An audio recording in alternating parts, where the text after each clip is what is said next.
نحمده ونصلي على رسوله الكريم۔ انشاءاللہ آج ہم سورہ مجادلہ کی آیت نمبر 5 سے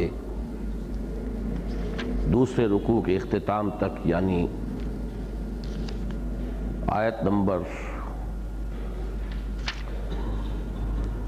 13 تک مطالعہ کریں گے۔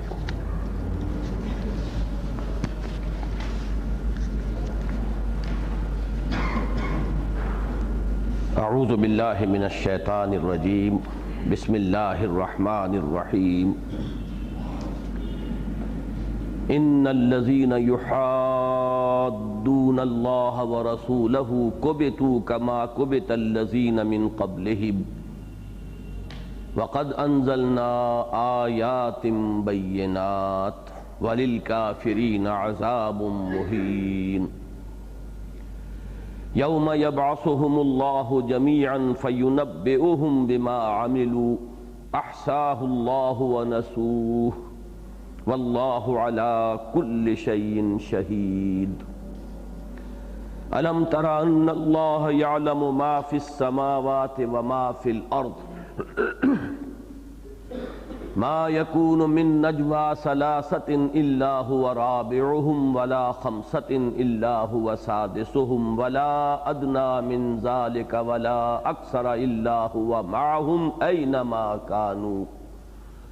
ثم ينبئهم بما عملوا يوم القيامة إن الله بكل شيء عليم۔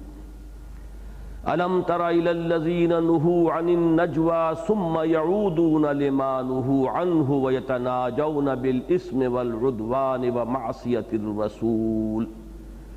وإذا جاءوك حيوك بما لم يحيك به الله ويقولون في أنفسهم لولا يعذبنا الله بما نقول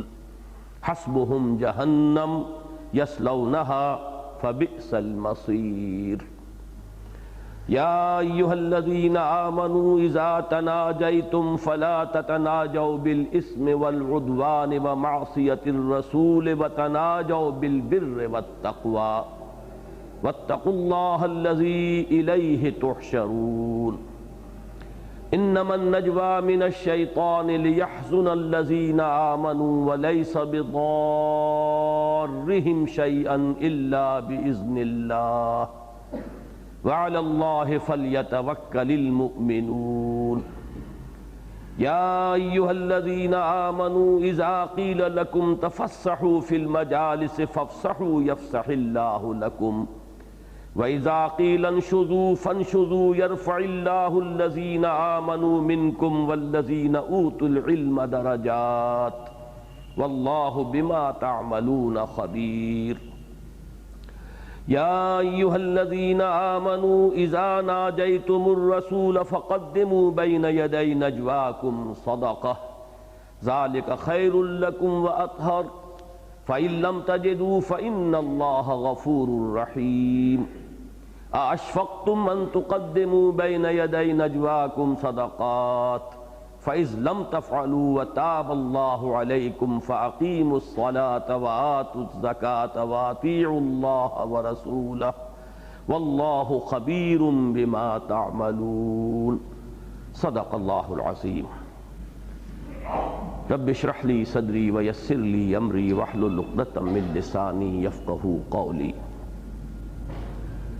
اللہم ربنا الہمنا رشدنا واعذنا من شرور انفسنا۔ اللہم ارنا الحق حقا وارزقنا اتباعہ وارنا الباطل باطلا وارزقنا اجتنابہ، آمین یا رب العالمین۔ سورہ مجادلہ جو 3 رکوعوں پر مشتمل ہے، اس کی آیات کی تعداد جیسا کہ پچھلی مرتبہ عرض کر چکا ہوں 22 ہے، تو ہمارے ان اجتماعات کے لیے ایک بڑی عمدہ تقسیم اس طرح ہو گئی ہے کہ پہلی 4 آیات کا درس گزشتہ ہفتے ہو چکا ہے، اور جیسا کہ میں نے پچھلی مرتبہ بھی عرض کیا تھا ظاہری اعتبار سے وہ پوری سورت کے مضمون سے پھر میں دوبارہ دہرا رہا ہوں بظاہر متعلق نہیں ہے، اس لیے کہ تعلق تو نہایت گہرا ہے، لیکن یہاں جو تعلق اور ربط ہے وہ بہت غور و فکر کے بعد ہی سمجھ میں آنے والا ہے۔ اب بقیہ جو 18 آیات ہیں وہ بہت مسلسل ہیں، مربوط ہیں، ان کے مابین ربط اور تعلق جو ہے مضمون کا وہ نہایت واضح ہے اظہر من الشمس سے۔ ان کے مابین یہ تقسیم جو ہے اگر اللہ تعالی ہمیں اس کی توفیق دے دے تو بہت درست ہوگی کہ آج ہم 9 آیات کا مطالعہ کر لیں گے اور اگلے ہفتے انشاءاللہ بقیہ 9 آیات کا اس طرح ایک مساوی تقسیم ہو جائے گی۔ میں پچھلی مرتبہ عرض کر چکا ہوں کہ اس سورہ مبارکہ کا جو ربط و تعلق ہے سورہ حدید کے ساتھ، اور یہ عام طور پر جو صورتیں جوڑوں کی نسبت رکھتی ہیں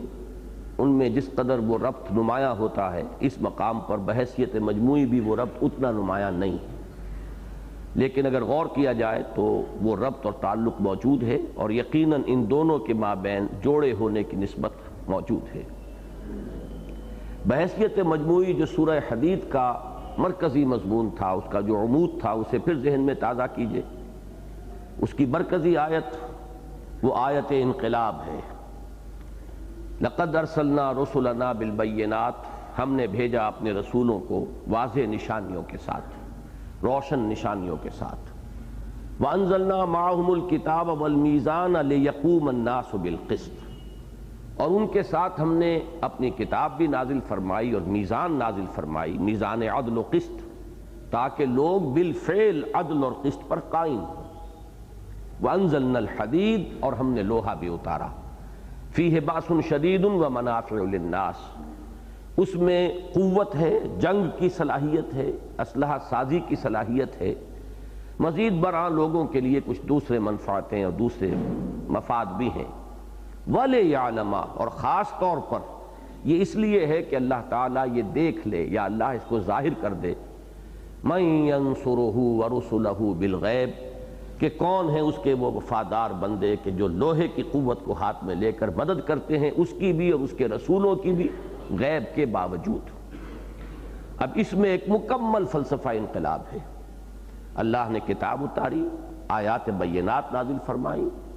تاکہ ان کی دعوت و تبلیغ ہو، ان کے ذریعے سے تربیت اور تزکیہ ہو، پھر ایک جماعت وجود میں آئے، ایک قوت وجود میں آئے، اور وہ قوت پھر ظلم اور استحصال کے خاتمے کے لیے کمر بستہ ہو جائے، اور مختلف مراحل سے یہ پروسیس گزرتا ہوا بالآخر اگر وقت آئے تو پھر وہ لوگ لوہے کی طاقت کو ہاتھ میں لے کر میدان میں آئے اور ان لوگوں کی بالفعل سرکوبی کریں کہ جو اس نظام عدل و قسط کے قیام میں مانع ہو رہے ہوں، مزاحم ہو رہے ہوں۔ اب ظاہر بات ہے کہ اس کے لیے ضروری ہے کہ جو لوگ اللہ پر اور اس کے رسولوں پر ایمان رکھتے ہیں وہ تن من دھن اس کام کے لیے لگانے کے لیے آمادہ ہو جائیں، اس لیے کہ یہ انقلاب اس کے بغیر نہیں آ سکتا۔ دعوت اور تزکیہ یہ ہو سکتا ہے، نصیحت ہو سکتی ہے،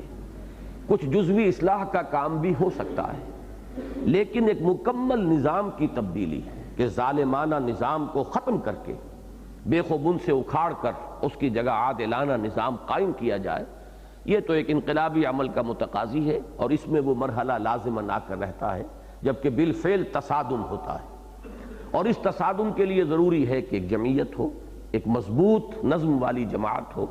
سم و طاعت کا اس کے اندر نظم موجود ہو۔ ظاہر بات ہے کہ جماعت کا تصور بھی اس کے بغیر نہیں ہے کہ کوئی ان کا امیر ہوگا اور باقی لوگ اس کے دست و بازو بنیں گے۔ جو صحابہ کرام کی جماعت تھی، اسی لیے اس کا عنوان جو ہے سورہ فتح میں ہم پڑھ آئے ہیں، محمد الرسول اللہ والذین معہ، اللہ کے رسول محمد صلی اللہ علیہ وسلم، ان کی حیثیت رسول بھی ہیں، نبی بھی ہیں، داعی بھی ہیں، مربی بھی ہیں، مزکی بھی ہیں، اور ان سب پر مستضاد وہ امیر بھی ہیں، وہ میدان جنگ میں سپہ سالار بھی ہیں، اور جو ان کے ساتھی ہیں والذین معہ، جو ان کے دست و بازو بنے ہیں۔ یہی جو ترکیب ہے یا یہی جو سنتھسس ہے اس جماعت کا، اس کے لیے اسی سلسلہ سور میں آگے چل کر سورہ صف کی آخری آیت میں اشارہ ہو جائے گا، یا ایھا الذین آمنوا کونوا انصار اللہ کما قال عیسی ابن مریم للحواریین من انصاری الی اللہ، اے اہل ایمان اللہ کے مددگار بنو، جیسے کہ عیسیٰ ابن مریم نے اپنے حواریین کو پکارا تھا کہ کون ہے میرے مددگار اللہ کی راہ میں۔ تو وہ ایک داعی اور اس داعی کی پکار پر لبیک کہنے والے لوگ اور یہ دونوں مل کر کیا کریں گے؟ اللہ کے دین کے قیام کی جد و جہد، اور وہ گویا کہ نصرت خداوندی بھی ہوگی اس لیے کہ دین اللہ کا ہے، اور یہ نصرت رسول بھی ہوگی اس لیے کہ یہ اصلاً مشن ہے رسول کا صلی اللہ علیہ وسلم۔ اب اس عمود کے برعکس جو ہے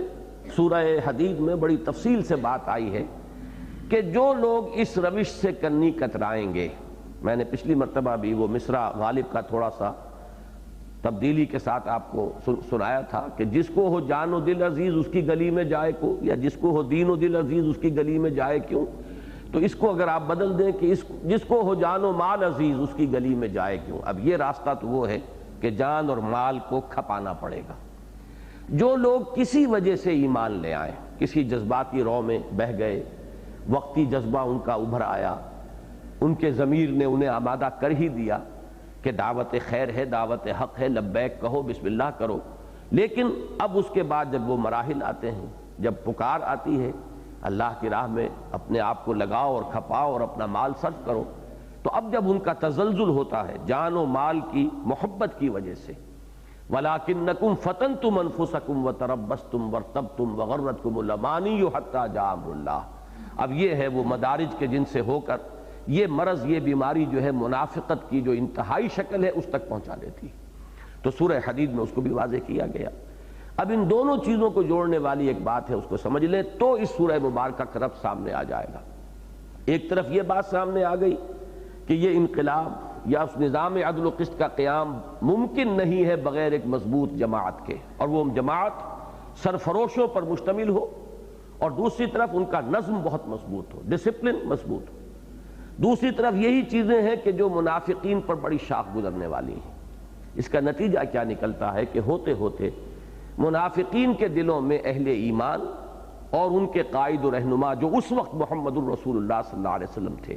ان کے خلاف بغض اور عداوت پیدا ہونی شروع ہو جاتی ہے کہ انہوں نے ہمیں اس مشکل میں مبتلا کیا۔ اور اہل ایمان کو خاص طور پر یہ دیکھ کر کہ جیسے ہی پکار آتی ہے یہ فوراً لبیک کہتے ہوئے آگے بڑھ جاتے ہیں، تو ہماری سستی اور ہماری طرف سے جو کسل کی روش سامنے آتی ہے وہ نمایاں ہو جاتی ہے۔ لہذا یہ لوگ جو ہیں یہ تو پاگل ہیں، فینیٹکس ہیں، جنونی ہیں، ان کے لیے تو اب کوئی بھی معاملہ دنیا کا نہیں رہا کہ وہ خیر و شر کا کی تمیز کریں، بھلے برے کو پہچانیں، نفع نقصان کی کوئی لحاظ رکھیں۔ یہ ہے اصل میں وہ فینومینن جو بڑھتے بڑھتے بغض اور عداوت کی شکل اختیار کر لیتا ہے۔ اس کا نتیجہ کیا نکلتا ہے؟ دو نتیجے ہیں ذہن میں رکھیے، تو اس صورت کی جو آج ہم 9 آیتیں پڑھیں گے اور جو اگلی مرتبہ 9 آیتیں پڑھیں گے، ان دونوں کا ربط واضح ہو جائے گا۔ ایک طرف ایسے لوگ جو مسلمانوں کی اس جماعت میں ہیں تو قانوناً تو مسلمانوں میں شامل ہیں، جماعت میں شریک ہو گئے ہیں، حضور پر ایمان لے آئے ہیں، کسی سبب سے لائے ہوں، لیکن اب ساتھ نہیں دے پا رہے۔ ایک طرف تو ان کی جتھے بندی شروع ہو جائے گی، اپنے اندر آپس میں خسر پھسر ہوگی، نجوا ہوگا، بے اطمینانی پھیلانے کی کوشش کی جائے گی، اہل ایمان کے خلاف، ان کے امیر اور قائد کے خلاف، حضور صلی اللہ علیہ وسلم کے خلاف چہمے گوئیاں ہوں گی، فقرے چست کیے جائیں گے، مجالس میں بیٹھیں گے تو آپس میں وہ ایک جتھا بنا کر بیٹھیں گے تاکہ اگر حضور صلی اللہ علیہ وسلم کچھ فرما رہے ہیں تو بیچ بیچ میں فقرے بھی چست کرتے جائیں، ایک دوسرے کو کلنکھیوں سے دیکھیں اور تانے دیتے ہوئے آگے بڑھیں، اور پھر یہ کہ وہ کوشش یہ کریں گے کہ ان کا جتھا ایسا ہو اس مجلس میں کہ کوئی اور ان میں آ کے شریک نہ ہو جائے، مبادا ان کی یہ فقرے بازی جو ہے اس کی اطلاع حضور تک پہنچ جائے، بلکہ وہ اس طرح اپنا گچھا بنا کر بیٹھیں گے ایک جگہ پر کہ ایک طرف تو خود وہ جو ہیں بڑے باہم ایک دوسرے سے قریب ہوں تاکہ جو بات بھی ایک دوسرے سے چاہے کر لیں، اور دوسرے یہ کہ کوئی اور جو ہے مومن صادق ان کی اس محفل میں نہ آ جائے، اس حصے میں جہاں وہ بیٹھے ہوئے ہیں، کہ ان کی باتوں کی خبر وہ حضور صلی اللہ علیہ وسلم تک پہنچا دے۔ اب یہ ہے ان کا ایک رویہ کہ جو مسلمانوں کی جماعت کے اندر ہے، ایک طرح کی جتھے بندی اور نجوا کی روش اور ایک بے اطمینانی پیدا کرنے کی کوشش، وسپرنگ کیمپین جسے کہتے ہیں، کانا پھوسی ہو رہی ہے، سرگوشیاں ہو رہی ہیں، کسی ایک گوشے میں بیٹھے ہیں اور ایک دوسرے سے کوئی، اب یا تو یوں بھی کہہ لیجئے کہ اپنا درد دل ایک دوسرے کو سنا رہے ہیں کہ کیا مصیبت ہے، کس مشکل میں ہم مبتلا ہو گئے، یا یہ کہ مسلمانوں کے خلاف اپنے غیظ اور غضب کا جو مواد، جو خباثت دلوں میں بھری ہوئی ہے اسے نکال رہے ہیں، حضور صلی اللہ علیہ وسلم کے خلاف جو ہے باتیں کر رہے ہیں۔ ایک طرف ان کا یہ معاملہ ہوگا، اور اسی کی اس تصویر کا دوسرا رخ کیا ہے کہ جو مخالفین اور معاندین ہیں، جو خاص طور پر مدینے کی اس اسلامی ریاست میں جو اس قسم کا ایلیمنٹ مدینے میں موجود تھا، وہ تھے یہود کے سرکردہ جو ان کے رہنما تھے، ان کے چودھری، ان کے لیڈر، اب ان کی درپردہ ان سے ساز باز ہے۔ سابقہ اگر کوئی قبائلی تعلقات تھے، اوس اور خزرج کے بڑے گہرے تعلقات تھے یہود کے ان 3 قبائل سے کہ جو وہاں آباد تھے، تو ان سابقہ محبتوں کی بنیاد پر، سابقہ دوستیوں کی بنیاد پر اب ان کے ساتھ ایک ساز باز ہو رہی ہے۔ یہ 2 ہیں رخ اس تصویر کے، لیکن یہ تصویر سمجھ میں نہیں آئے گی جب تک کہ دین کا یہ تحریکی جو ایک تصور ہے وہ سامنے نہ آئے۔ یہ عام حالات کی باتیں نہیں ہیں، جب تک کہ یہ کشمکش جو ہوتی ہے حق و باطل کے درمیان، اور ایک انقلابی جد و جہد کے جو مختلف تقاضے ہیں اور اس سے جو مسائل پیدا ہوتے ہیں، اگر ان کو انسان نہیں سمجھے گا تو واقعہ یہ ہے کہ قرآن مجید کا جو صحیح فہم ہے وہ حاصل نہیں ہوتا۔ اگرچہ ثانوی درجے میں یقیناً جو یہاں پر ہدایات آج ہم پڑھیں گے، اس میں یقیناً کچھ مجلسی آداب کی طرف بھی رہنمائی ہے۔ اس میں ثانوی درجے میں یقیناً ہمیں کچھ جو انسان کو معاشرتی طور پر جن آداب کا لحاظ رکھا جانا چاہیے ان کی بھی نشاندہی ہو رہی ہے، لیکن وہ ثانوی درجے میں ہے۔ عام طور پر جس کا مزاج تحریکی نہیں ہے، یا جس کی سوچ تحریکی نہیں ہے، جس کا فکر انقلابی نہیں ہے، وہ اس اصل بات تک تو پہنچ نہیں پائے گا، بلکہ سطح پر صرف یہ کچھ ان کو ایک مجلسی آداب کی حد تک سمجھ کر آگے بڑھ جائے گا۔ یہ بات جو ہے پوری گہرائی میں سمجھ میں تبھی آئے گی جب یہ پورا پس منظر ہو کہ یہ ہے وہ کشمکش اور وہ انقلابی جد و جہد اور اس کے تقاضے، اور اس میں پیدا ہونے والا یہ منافقین کا ایک عنصر جو ہے اندر، لیکن یہ کہ قانوناً اندر، ظاہراً اندر، باطناً شامل نہیں ہے اس جد و جہد میں، دلی طور پر شریک نہیں ہے اس کشمکش میں۔ تو اس سے جو ایک مسائل پیدا ہوئے، ان مسائل ہی کی در حقیقت یہاں پر نشاندہی ہو رہی ہے، اور اہل ایمان کو اس کے ضمن میں ہدایات دی جا رہی ہیں۔ تو سورہ حدید کا اور یہ سورہ مجادلہ کا جو 18 آیات پر مشتمل جو اس کا مین بلک ہے، سب سے بڑا حصہ جو ہے، اس کا ربط و تعلق نہایت واضح ہے۔ اس میں ایک لفظی حسن بھی پیدا ہوا ہے کہ ایک لفظ حدید جو ہے اس کے بھی وہی حروف اصلی ہیں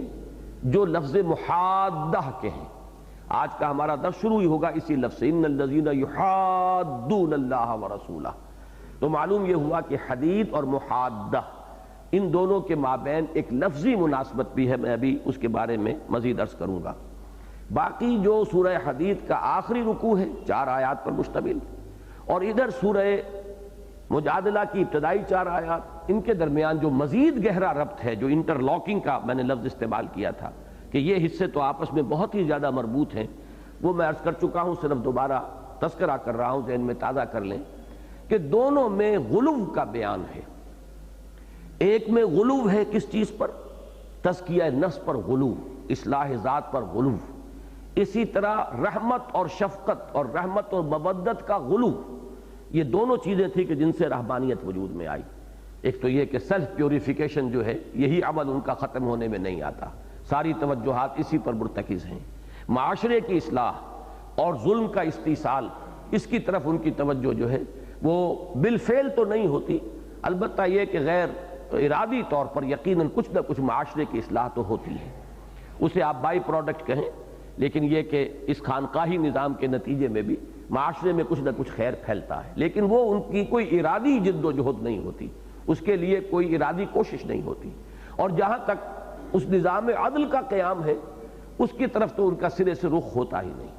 پورے اس نظام کو بدلنے کی جد و جہد جو ہے وہ خانقاہی نظام کے ہدف کے طور پر ہے ہی نہیں۔ اس میں بلکہ بھی ایک لفظی جو مناسبت ہے اس کو بھی میں چاہتا تھا آج آپ کے سامنے رکھوں کہ رافت اور رحمت اگرچہ انتہائی پسندیدہ چیزیں ہیں، جس کا کہ غلو ہو گیا تھا متبعین نصارہ میں، جس کا قرآن مجید ذکر کر رہا ہے، یہی لفظ آتا ہے سورہ نور میں کہ یہ جو سخت ترین سزا ہے، اگرچہ وہاں پر رجم کا ذکر نہیں ہے، 100 کوڑے مارنے کا ذکر ہے کہ زانی ہو زانیہ ہو اس کو 100 کوڑے مارو، تو اس حد کے سلسلے میں الفاظ وہاں آئے ہیں وَلَا تَأْخُذْكُمْ بِهِمَا رَأْفَةٌ فِي دِينِ اللَّهِ، تم لوگوں کو اللہ کے دین کے معاملے میں یہ جو زانی اور زانیہ ہیں ان کے ضمن میں رافت اپنی گرفت میں نہ لے لے، کوئی نرمی پیدا نہیں ہونی چاہیے. حالانکہ رافت اور رحمت اور شفقت یہ پسندیدہ چیزیں ہیں، لیکن ایک حد ہے، اس حد سے آگے نہیں بڑھنا چاہیے. جہاں وہ رافت حدود اللہ کی راہ میں رکاوٹ بن جائے تو وہ رافت جو ہے، وہ رحمت، وہ شفقت، وہ مودت، وہ نرمی، وہ رقت قلبی اب وہ صحیح نہیں ہے. وہ گویا کہ اس کے اندر ایک تجاوز ہو رہا ہے، غلو ہو رہا ہے. وَلَا تَأْخُذْكُمْ بِهِمَا رَأْفَةٌ فِي دِينِ اللَّهِ. دیکھو ان سزاؤں کے جاری کرنے میں، ان حدود اللہ کے اجراء میں کہیں وہ رافت قلبی مانے نہ ہو جائے، رکاوٹ نہ بن جائے. تو یہ چیز میں عرض کر رہا تھا کہ وہاں غلوف تھا. اسی طریقے سے یہ جو زہار کا معاملہ تھا عرب میں، یہ بھی انتہائی حساسیت اور غلو کا معاملہ، کہ اگر بیوی کو ایک دفعہ کیا بیٹھے کہ تم میری ماں کے مانند ہو، یا ماں کے کسی عضو سے اس کو تشبیہ دے دی، تو اب گویا کہ آسمان ٹل سکتا ہے اپنی جگہ سے، زمین ہل سکتی ہے اپنے مدار سے، لیکن یہ کہ یہ معاملہ اب واپس نہیں ہو سکتا، اور گویا کہ ہمیشہ ہمیشہ کے لیے جدائی ہو گئی، اور کنبہ چاہے تباہ ہو جائے، اولاد جو ہے برباد ہو جائے. لیکن اس معاملے کے اندر حساسیت بے پناہ تھی. میں نے پچھلی مرتبہ اس کے ضمن میں ایک لطیفے کے طور پر واقعہ بیان کیا تھا. بعد میں مجھے خیال آیا کہ اس سے مغالطہ نہ ہو جائے کہیں، کہ میرے پاس جب یہ لوگ آیا کرتے تھے کہ ہم 3 طلاقیں دے بیٹھے ہیں، اب کیا کریں، اور بڑے پریشان ہوتے تھے، انتہائی پریشان. ایک صاحب نے تو کہا 6 مہینے سے میں گھر سے نکلا ہوا ہوں، اور مجھے حالانکہ ایک فتویٰ مل گیا تھا کہ یہ 3 طلاقیں جو ہیں یہ تو ایک ہی ہیں، اور مجھے ساری کیونکہ آپ کو معلوم ہے کہ یہ جو بلدیاتی نظام بنا اور اس کے تحت یہ آئلی قوانین کا اجرا، تو اس قانون کے تحت تو وہ 3 طلاقیں جو ہیں وہ ایک طلاق ہی کے درجے میں رہتی ہیں. اس لیے، اور بلکہ جب تک کہ آپ نوٹس نہ دیجئے باضابطہ، تو وہ طلاق جو ہے ایک بھی شمار نہیں ہوگی. تو انہیں اس کی طرف سے بھی یونین کاؤنسل وغیرہ کی طرف سے چیئرمین نے پورا اطمینان دلایا، کوئی بات نہیں ہے. اور کچھ اہل حدیث حضرات نے یا اہل تشیع نے فتویٰ بھی دے دیا ہوگا، لیکن اب دل مطمئن نہیں. تو اس قسم کے لوگ جب میرے پاس آتے تھے تو میں ایک سوال کرتا تھا کہ آپ نماز پڑھتے ہیں کہ نہیں، روزہ رکھتے ہیں کہ رکھ لیتے ہیں کبھی، کوئی ضروری نہیں. چہرے پر بھی ان کے جو ہے کوئی داڑھی نہیں، کوئی سنت رسول سے کسی شغف کا کوئی مظاہرہ نہیں ہو رہا. تو میں ان سے کہتا تھا کہ دین کے اتنے بڑے بڑے احکام آپ نے نگل لیے، سموچے اونٹ نگل جانا جس کو کہ حضرت مسیح علیہ السلام نے کہا ہے، اس پر آپ کی کوئی دینی حس بیدار نہیں ہوتی. اس معاملے میں آپ اتنے حساس کیوں ہیں؟ تو میرے اس کہنے کا مطلب آپ حضرات کہیں یہ نہ سمجھ لیں کہ میں اس معاملے میں انہیں بے حس بنانا چاہتا تھا، بلکہ در حقیقت میں چاہتا تھا کہ ان کی دوسری حس بھی بیدار ہو اس کے حوالے سے، کہ اگر اللہ کے ایک حکم کے بارے میں، شریعت کا ایک حکم ہی ہے نا، اور اس میں پھر اختلاف رائے بھی ہے. اس میں چاہے یہ کہ ہمارے اہل سنت کے جتنے بھی چاروں جو مسلک ہیں فقہی، ان میں اتفاق ہے اس پر کہ 3 طلاقیں بیعت دی جائیں گی تو وہ 3 ہی شمار ہوں گی. لیکن امام ابن تیمیہ جیسی شخصیت ہے اہل سنت کے نزدیک، ان کا بہت اونچا مقام ہے. پھر یہ کہ اہل حدیث حضرات جو زیادہ تر انہی کی رائے پر عمل کرتے ہیں، اہل تشیع کے ہاں معاملہ جو ہے اس کے برعکس ہے. تو ایک اختلافی چیز، لیکن اس پر تو اتنے حساس. لیکن نماز، روزہ، باقی زندگی میں دین کا کوئی معاملہ اس سے بالکل بے خبر، اس کے بارے میں کوئی حس موجود نہیں. تو میں اس کے حوالے سے بعض لوگوں کو میں نے متوجہ کیا، اور میں نے دیکھا کہ واقعی اس کا اثر ہوا. جیسے آدمی چونک جاتا ہے کہ وہی دین کا حکم یہ ہے، اور دین کے یہ بڑے بڑے احکام ہیں، بڑے بنیادی احکام ہیں، اس کی طرف توجہ کیوں نہیں کرتے؟ تو اس معاملے میں جو غلو پایا جاتا تھا اس معاشرے میں، اس کی نفی ہے در حقیقت. اور جو ایک عقدہ اور ایک بہت بڑی الجھن لوگوں کو پیش آ رہی تھی، اس کا حل ہے جو سورہ مجادلہ کی ابتدائی 4 آیات میں پیش کیا گیا. ان 4 آیات اور بقیہ 18 آیات کے مابین جو ربط ہے، اس کی طرف بھی میں نے پچھلی مرتبہ اشارہ کیا تھا کہ اگر کہیں کوئی الجھن ہو، کوئی مشکل ہو، کوئی بات سمجھ میں نہیں آ رہی ہے، تو ایک راستہ ہے یہ مجادلہ حسنہ کا، کہ جو جماعتی زندگی ہے، جو نظم ہے، اس میں جو پراپر چینل ہے، اس پر انسان جھگڑے، مجادلہ حسنہ کرے، اپنی بات کو تکرار کے ساتھ پیش کرے، زور شور کے ساتھ اپنی رائے جو ہے اسے پیش کرے. اس میں قطعاً کوئی حرج نہیں ہے. لیکن ایک ہے غلط رخ کہ بے اطمینانی کو دل میں رکھ کر، اب بجائے اس کے کہ وہ کھلم کھلا بات ہو رہی ہو، اظہار خیال ہو رہا ہو، اپنی رائے کو صحیح جگہ پر، صحیح محل اور صحیح وقت پر پیش کیا جا رہا ہو، اس کی بجائے جو ہے وہ کانا پھوسی اور سرگوشی اور ایک بے اطمینانی اپنے اندر پال لینا، اور اس بے اطمینانی میں پھر دوسروں کو بھی شامل کرنے کی کوشش کرنا، ایک جتھے بندی کی کیفیت جو ہے بنا دینا، یہ ہے کہ جو جماعتی زندگی کے لیے انتہائی مہلک ہے. تو پہلی 4 آیات میں مجادلہ حسنہ کی ایک مثال آ گئی کہ ایک خاتون کو مشکل پیش آئی دین کے معاملے میں، اور وہ حضور صلی اللہ علیہ وسلم کی خدمت میں حاضر ہوئی اور تکرار کر رہی ہے قد سمع اللہ قول التی تجادلک فی زوجہا، آپ سے جھگڑ رہی ہے، جھگڑا کر رہی ہے۔ حضور سوچئے، غور کیجئے، میرے لیے راستہ نکالیے، میں کہاں جاؤں، ان بچوں کو کہاں لے جاؤں؟ پھر جب حضور فرما رہے ہیں کہ میں کیا کروں، میرے پاس تو کوئی حکم نہیں ہے، تو اب وہ اللہ سے فریاد کر رہی ہے وَتَشْتَكِي إِلَى اللَّهِ، اے اللہ تو میری سن، میرے لیے کوئی راستہ پیدا کر۔ یہ ہے ایک صحیح رخ، اور اس میں اشارہ ہو گیا جماعتی زندگی میں جسے ہم پراپر چینل کہتے ہیں، کہ اگر آپ کو امیر کی کسی بات سے اختلاف ہوا، جائیے اس سے جھگڑیے، اس سے وقت مانگیے، اپنا استحقاق جو ہے پیش کیجئے وہاں پر کہ مجھے وقت دیجئے، میں آپ سے بات کرنا چاہتا ہوں۔ اور چونکہ جماعتی زندگی میں ایسا بھی ہوتا ہے، ایک امیر ہے، پھر اس سے اوپر امیر ہے، کوئی مقامی امیر ہے، پھر کوئی اور امیر ہے، تو اگر ایک امیر جو ہے جو اس کا فوری طور پر جس کے ساتھ اس کا تعلق ہے، اگر وہ مطمئن نہیں کر سکا ہے تو اس سے اوپر جائے، بات کرے، لیکن یہ معاملہ چلے اسی پراپر چینل میں، تب تو خیر ہے، بھلائی ہے۔ اس جھگڑے کے اندر بھی یقیناً بہتری پیدا ہوگی، اور اس سے پوری جماعتی زندگی کے اندر نکھار آئے گا، اور اس سے خیر برآمد ہوگا۔ لیکن دوسرا راستہ ہے یہ محادہ اور نجوہ اور جتھا بندی، اور اس رخ سے ایک تخریبی انداز اختیار کر لینا، یہ ہے کہ جو ان 9 آیتوں میں آئے گا جو آج پڑھیں گے۔ اور پھر ظاہر بات ہے جب دلوں میں یہ روگ ہو جاتا ہے تو پھر جو باہر کے مخالفین ہے کھلم کھلا، پھر ان کے ساتھ بھی کوئی ساز باز کی راہ جو ہے خود بخود کھل جاتی ہے، پھر ان کے ساتھ جو ہے انسان کے وہ سرگوشیاں، ان کا دائرہ وسیع ہوتا ہے ان تک، اور ان کے ساتھ ایک ہمدردی اور ان کے ساتھ محبت کی پینگیں بڑھانے کا معاملہ آ جاتا ہے۔ یہ گویا کہ پھر آخری مقام ہے، یہاں جا کر 2 گروپ اور 2 جماعتیں بالکل واضح ہو جاتی ہیں، ایک طرف حزب اللہ اور ایک طرف حزب الشیطان۔ چنانچہ یہی سورہ مبارکہ ہے جس کے تیسرے رکوع میں یہ دونوں الفاظ آئے ہیں، یہ ہے حزب اللہ اور یہ ہے حزب الشیطان۔ ان کے درمیان پھر وہ مقابلہ جو ہے وہ بھی اس کا فیصلہ ہو، وہ تو اللہ تعالیٰ کی طرف سے ہے، اور اہل ایمان کے خلوص و اخلاص اور ان کی محنت اور مشقت پر اس کا دار و مدار ہے۔ لیکن یہ کہ ان 2 گروہوں کا بالکل بالمقابل آ جانا، وہ ہے کہ جو تیسرے رکوع کا مضمون ہوگا، جو انشاءاللہ اگلی مرتبہ ہم پڑھیں گے۔ اب آئیے ہم سلسلے وار مطالعہ شروع کریں۔ ان الذین یحادون اللہ ورسولہ کبتوا کما کبت الذین من قبلہم، یقیناً وہ لوگ جو محادہ کر رہے ہیں اللہ سے اور اس کے رسول سے،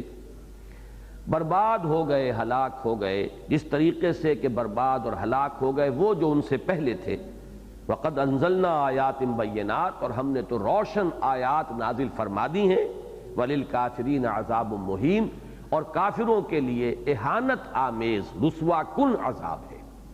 لفظ محادہ کو سمجھیے، ایک طرف تو لفظ حدود کو ذہن میں لائیے،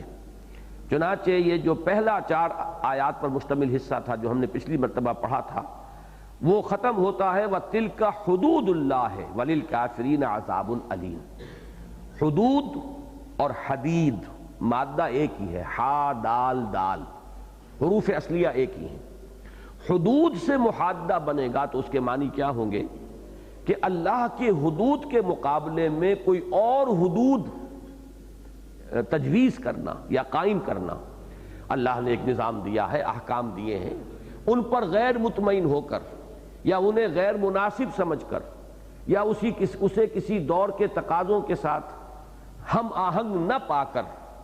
انسان اگر کوئی نئی حدود بناتا ہے، نیا نظام تجویز کرتا ہے، تو یہ گویا کہ سرکشی ہے۔ حدود اللہ کے مقابلے میں کوئی اور حدود، کوئی اور نظام، کوئی اور احکام جو ہے ایجاد کر لینا، یہ محادہ ہے اللہ اور اس کے رسول کے ساتھ۔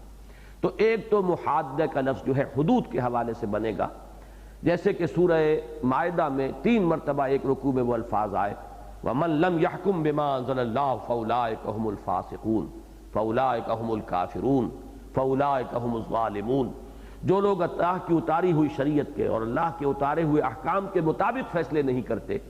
وہی تو کافر ہیں، وہی تو ظالم ہیں، اور ظالم بمانی مشرک، وہی تو فاسق ہیں، فاسق بمانی وہ شخص کے جو اطاعت سے نکل گیا ہو، جو باغی ہو گیا ہو۔ تو کفر، شرک اور بغاوت اس کے سوا اور کیا ہے؟ چنانچہ محادہ کے یہ معنی لیے ہیں ہمارے جو متقدمین ہیں مفسرین۔ آپ کو معلوم ہے کہ مفسرین میں علامہ ابن جریر طبری رحمہ اللہ، یہ بہت ہی شروع کے مفسرین میں سے ہیں، بالکل ابتدائی دور کے، انہوں نے اس یحادون کا ترجمہ کیا ہے کہ اللہ سے محادہ کیا ہے، اس کا مفہوم اے یخالفون فی حدودہ و فرائضہ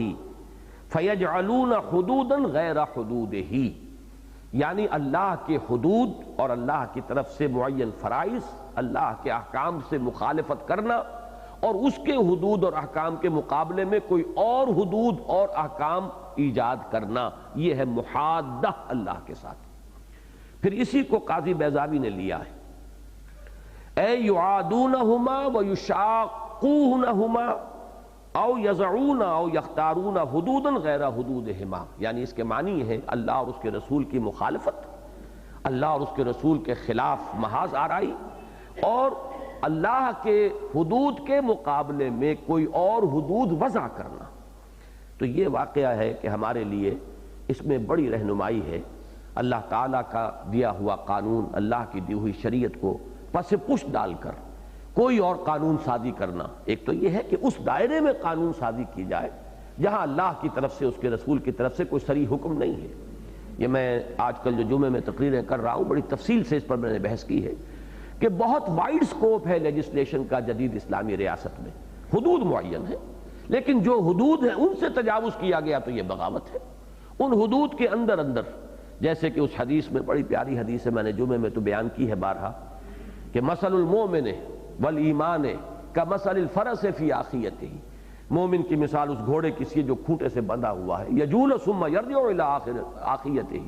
وہ ادھر ادھر چرتا چکتا ہے، دوڑتا بھاگتا ہے، لیکن پھر وہ اپنے کھوٹے کی طرف رجوع کرتا ہے۔ رسی سے بندھا ہوا ہے، اگر 100 گز کی رسی ہے تو دائیں بائیں، اوپر نیچے، شمال جنوب، مشرق مغرب، کہیں بھی وہ 100 گز سے زائد نہیں جا سکتا، البتہ 100 گز نصف قطر کا دائرہ جو ہے اس میں اس کو آزادی حاصل ہے۔ 50 گز پر بیٹھ جائے، وہ کھوٹے سے ٹیک لگا لے، 100 گز تک چلا جائے، 100 گز کے دائرے میں سرپٹ دوڑتا رہے، تب بھی وہ کھوٹا رکاوٹ نہیں بنے گا، وہ رسی رکاوٹ نہیں بنے گی، لیکن یہ کہ اس سے تجاوز نہیں ہوگا۔ بس یہ ہے بہترین تمثیل۔ اس دائرے کے اندر آپ قانون سازی کر سکتے ہیں، لیکن حدود اللہ کو پامال کرتے ہوئے، کسی معاملے میں حدود اللہ کے ہوتے ہوئے کوئی اور حدود نصب کر دینا، حدود اللہ کو اپنی جگہ سے ہٹا دینا، یہ تو در حقیقت صاف صاف بغاوت ہے۔ اس کے لیے بغاوت سے ہلکا لفظ اور کوئی نہیں ہے۔ اس کے لیے لفظ آ رہا ہے محادہ، ان الذین یحادون اللہ ورسولہ۔ اچھا، دوسرا مفہوم اس میں لفظ حدید سے محادہ، یہ بہت ہی، جیسا کہ میں نے عرض کیا، ایک بڑا لطیف سا ربط اور تعلق ہے اس میں کہ سورہ حدید اور اس کے بعد یہ، اگر چاہیں تو اس کو 18 جو آیات اس کا سب سے بڑا حصہ ہے، اس کے مضمون کی مناسبت سے سورۃ المحادہ بھی کہا جا سکتا ہے اس کو، جیسے کہ اس کا نام سورۃ المجادلہ ہے۔ بعض سورتوں کے نام ایک سے زائد ہیں مضمون کے اعتبار سے۔ یہ جو 2 آیات ہیں سب سے پہلے جو آج ہم پڑھ رہے ہیں، یہ گویا کہ اس کے لیے اس کے مرکزی مضمون کو معین کرنے میں بہت اہم ہے، جیسے کہ وہ آیت نمبر 25 سورہ حدید کی وَأَنزَلْنَا الْحَدِيدَ، اسی طریقے سے یہ آیت نمبر 5 ہے اس سورہ مبارکہ کی، إِنَّ الَّذِينَ يُحَادُّونَ اللَّهَ وَرَسُولَهُ۔ اب آپ غور کیجئے کہ حدید کے لفظی معنی اگرچہ لوہا عام معنی، کوئی اور قرینہ نہ ہو تو اس کے معنی لوہے کے ہوں گے، لیکن قرآن مجید ہی میں یہ لفظ مستعمل ہے کچھ اور مفاہیم کے لیے بھی۔ کوئی چیز تیز ہو، اس میں قوت ہو، شدت ہو، کسی کی شدت کے لیے، قوت کے لیے، تیزی کے لیے بھی لفظ حدید آتا ہے۔ چنانچہ سورہ قاف میں آیا ہے فَبَصَرُكَ الْيَوْمَ حَدِيدٌ، میدان حشر کا تذکرہ ہو رہا ہے کہ اے انسان، تیری نگاہوں پر پردے پڑے رہے، حقائق سے تو لا علم رہا، یہاں تک کہ آج جو یہاں پہنچ گیا تو آج تو تیری نگاہ بڑی تیز ہو چکی ہے، ہر حقیقت منکشف ہو گئی ہے، اب تمہاری نگاہوں سے کچھ اوجھل نہیں رہا۔ فَبَصَرُكَ الْيَوْمَ حَدِيدٌ۔ اسی طرح سورہ احزاب میں آیا ہے، منافقین کا نقشہ کھینچا گیا ہے کہ ان منافقین کا حال یہ ہے کہ جب تو وقت آتا ہے قتال کا، سرفروشی کا، جان و مال کھپانے کا، تو یہ پیچھے پیچھے رہتے ہیں، جیسے کہ ہمارے ہاں عام کولوکیل لینگویج میں کہا جاتا ہے کہ لڑتوں میں پیچھے اور بھاگتوں میں آگے۔ ظاہر بات ہے کہ جب اگر خدا نہ خواستہ کوئی صورت ایسی ہو جائے تو جو پیچھے ہوں گے بھاگنے میں وہ آگے ہی رہیں گے، اور وہ لڑائی کے وقت جو ہے وہ پیچھے رہیں گے۔ یہ ہے کیفیت ان کی جو نقشہ سامنے آتا ہے۔ لیکن یہ کہ جب کہیں فتح ہو جائے، اللہ تعالیٰ کے فضل و کرم سے مسلمانوں کو مال غنیمت حاصل ہو جائے، اب وہ آتے ہیں تو قینچی کی طرح ان کی زبانیں چلتی ہیں. سلقوکم بألسنۃ حداد، معلوم ہوتا ہے کہ ان کی زبانیں بڑی تیز ہو گئیں. پہلے تو بجے بجے سے تھے، پیچھے پیچھے تھے، خاموش تھے. اس وقت بولنے کا مطلب یہ ہوتا کہ جو بولے سو کنڈا کھولے، بولو تو آگے آؤ. لیکن یہ اس وقت تو خاموش رہنا، پیچھے رہنا. لیکن جب وہ مرحلہ اب ٹل گیا، اب ہے غنیمت، مال غنیمت کی تقسیم کا مسئلہ، تو اب اس کے اوپر اب چھائے جا رہے ہیں اور وہ زبانیں ان کی بڑی کھل گئی ہیں، اور زبانیں جو ہے قینچی کی طرح، ہمارے محاورے میں آئے گا قینچی کی طرح چل رہی ہیں. اس کے لیے سورہ احزاب میں لفظ آیا ہے بِأَلْسِنَةٍ حِدَادٍ. تو حدید ہر چیز جس میں شدت ہو. تو شدت مخالفت جب جتھا بندی ہو جاتی ہے کسی جماعت کے اندر، اور ایک جتھے کے اندر اس نظم جماعت کے خلاف ایک شدید جذبات مخالفانہ پیدا ہو جاتے ہیں، تو یہ محادہ ہے. دشمنی میں، عداوت کے اندر شدت کا پیدا ہو جانا. تو یہ لفظ جو ہے اس اعتبار سے آپ نے دیکھا کہ حدود اور حدید ان دونوں کے ساتھ بڑی گہری مناسبت رکھتا ہے. فرمایا ان الذین یحادون اللہ ورسولہ کبتوا کما کبت الذین من قبلہم. یقیناً وہ لوگ کہ جو محادہ کر رہے ہیں، جنہوں نے جتھا بندی کی ہے اللہ اور اس کے رسول کے خلاف، یا جو مخالفت پر کمر کس چکے ہیں اللہ اور اس کے رسول کی، یا جو اللہ اور اس کے رسول کے احکام کے مقابلے میں خود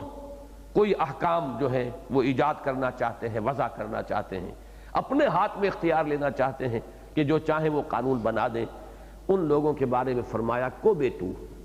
قبط کے لفظ میں ہلاک ہو جانا، برباد ہو جانا، ذلیل و خوار ہو جانا، رسوا ہو جانا سب شامل ہے. کو بیتو ذلیل ہو چکے. اب اس میں ایک تو یہ بھی مفہوم ہو سکتا ہے کہ یہ مستقبل کا اصل میں ذکر ہو رہا ہو، لیکن مستقبل کی چیزیں بھی جہاں قطعیت کو سامنے لانا ہو تو وہاں فعل ماضی آتا ہے. کو بیتو ہلاک ہو چکے، برباد ہو چکے. گویا کہ حقیقت کے اعتبار سے تو واقعہ ظہور پذیر ہو چکا، چاہے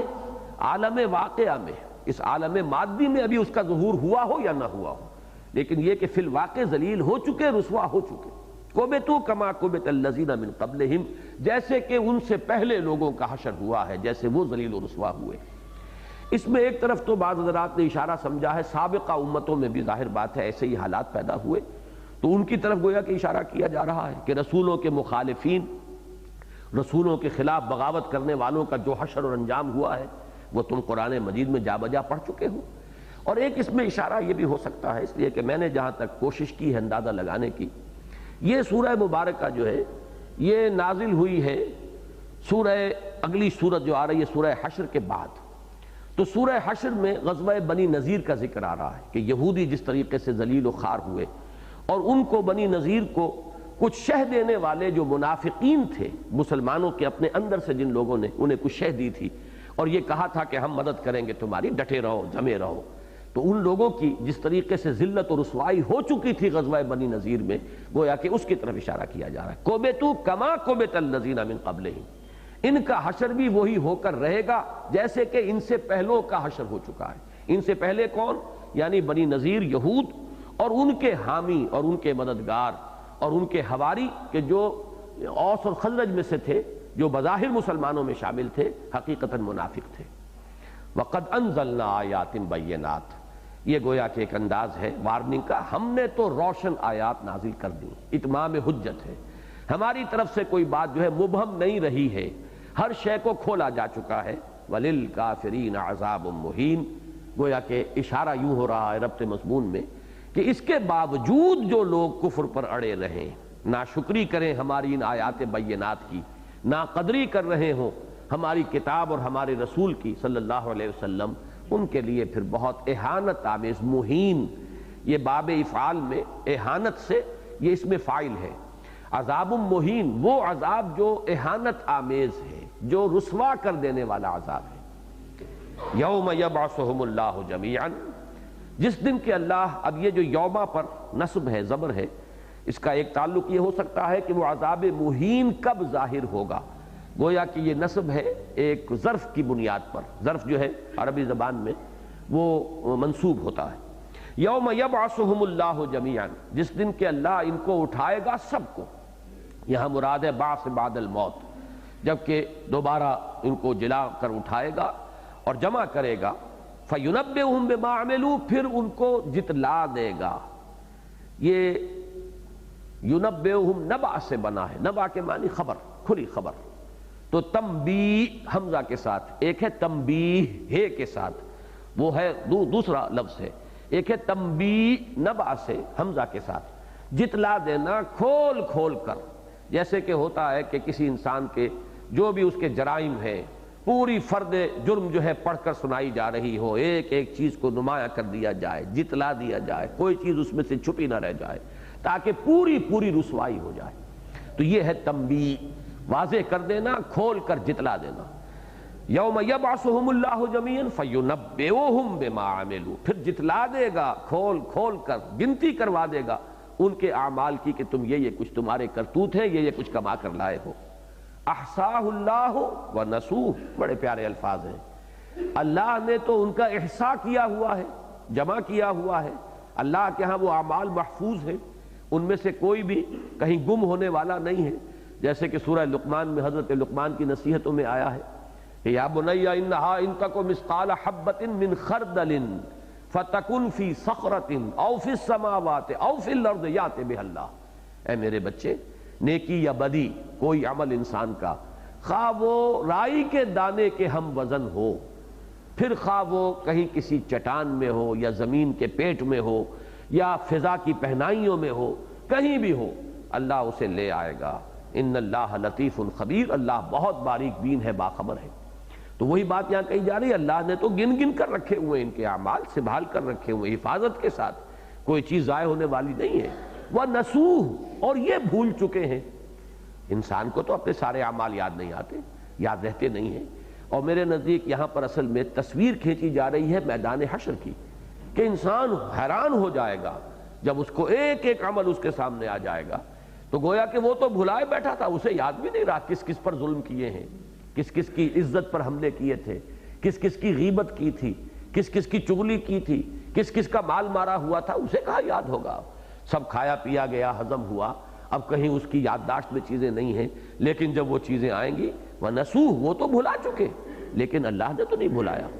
اللہ نے ان کے اعمال کو بڑے محفوظ طریقے پر اس کا ریکارڈ جو ہے وہ رکھا ہوا ہے۔ احصاہ اللہ وَنَسُوهُ واللہ علی کل شیء شہید، اور اللہ تو ہر چیز پر خود گواہ ہے۔ شہید کا لفظ جو ہے گواہ کے معنی میں جو آتا ہے، تو وہ شہدہ یشہدو کے معنی موجود ہونا، شاہد وہ ہے جو کہیں وقوع پر موجود ہو، اس لیے کہ اسی کی شہادت معتبر ہوتی ہے۔ سنی سنائی بات ہے تو وہ شہادت اس درجے کی نہیں ہوگی۔ ویسے تو یہ کہ قرینے کی شہادت بھی ہوتی ہے، سرکمسٹانشل ایویڈنس بھی ہوتا ہے، لیکن شہادت اصلی تو وہی ہے کہ جو جائے وقوع پر کوئی شخص موجود ہو اور اس کی نگاہوں کے سامنے سارا واقعہ جو ہے وہ گزرا ہو۔ تو در حقیقت یہ موجودگی اس لفظ کا اصل جو ہے مفہوم ہے، اور اسی سے گواہی کا تصور جو ہے اس سے نکلتا ہے۔ تو واللہ علی کل شیء شہید، یقیناً اللہ تعالی ہر چیز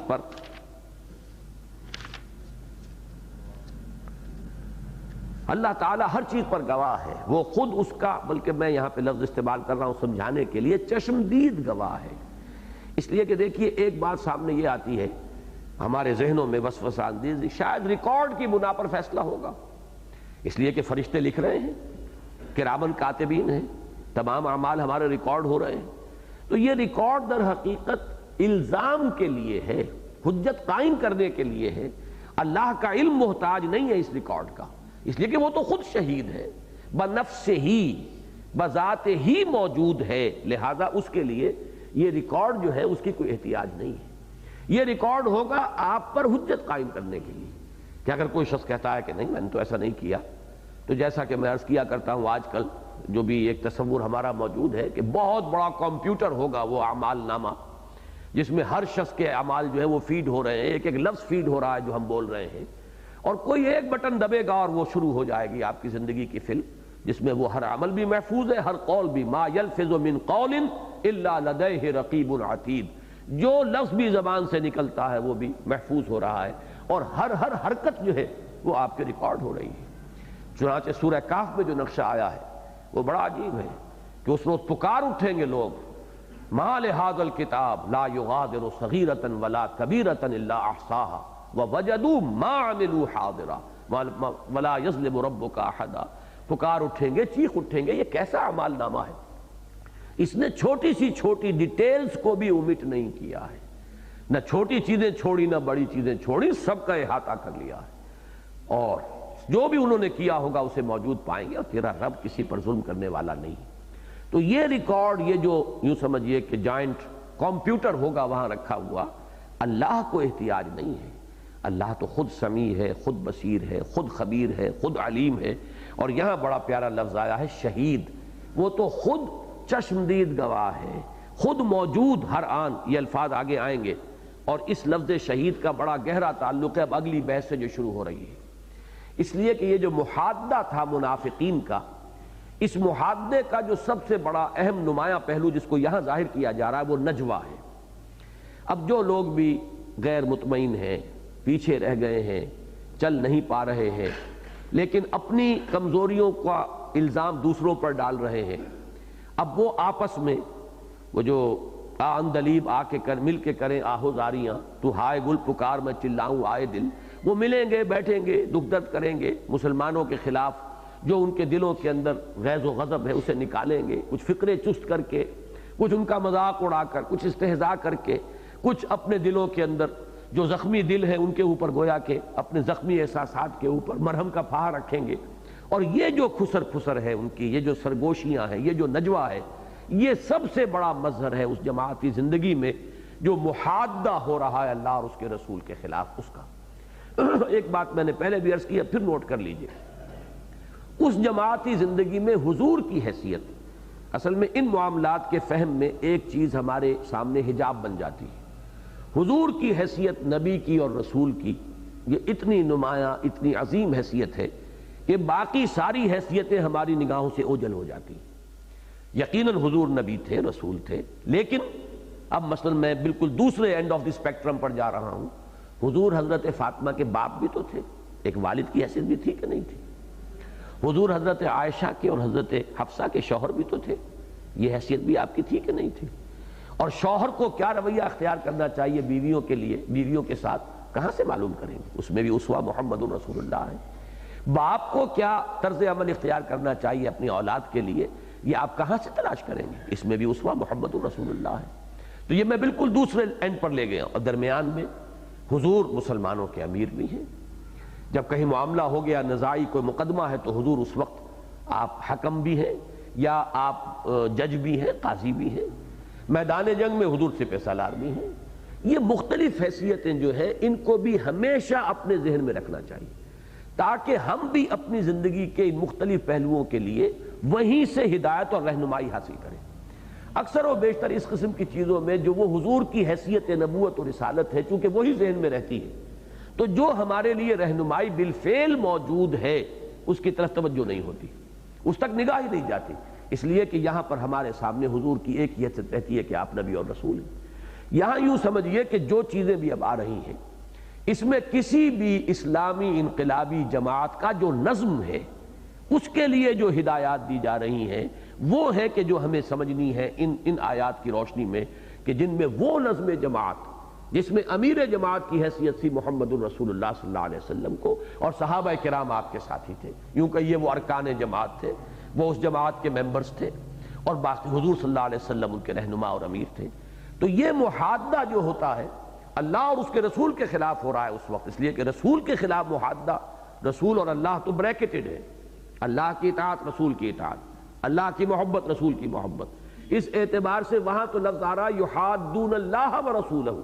لیکن اسی میں آپ کو رہنمائی ملے گی۔ کوئی جتھا بندی کسی نظم جماعت میں اس کے جو صاحب امر ہیں ان کے خلاف، اس کے ضمن میں بھی آپ کو ہدایت اور رہنمائی یہیں سے ملے گی، اس لیے کہ ظاہر بات ہے اور کوئی سورس ہمارے پاس نہیں ہے۔ اسوہ ہر پہلو سے حضور صلی اللہ علیہ وسلم ہے،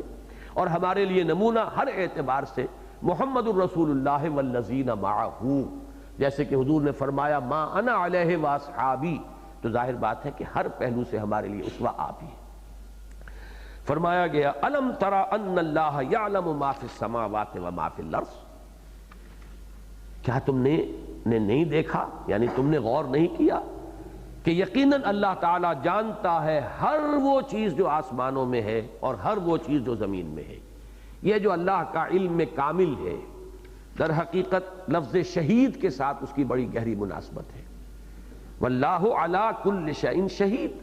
ہر شے پر خود وہ نگران ہے، خود گواہ ہے، خود موجود ہے، بنفس نفیس جو ہے وہ نگرانی فرما رہا ہے۔ تو ظاہر بات ہے کہ اب کوئی شے بھی اس کے علم سے باہر نہیں۔ الم تری ان اللہ یعلم ما فی السماوات و ما فی الارض، اب یہاں سے بحث شروع ہوئی۔ ما یکون من نجوی ثلاثۃ الا هو رابعهم، نہیں ہوتا نجوا تین افراد کا۔ اب نجوا کے لفظ کو ذرا یہاں سمجھیے، نجا یا نون جیم اور واو اس کے حروف اصلی ہیں،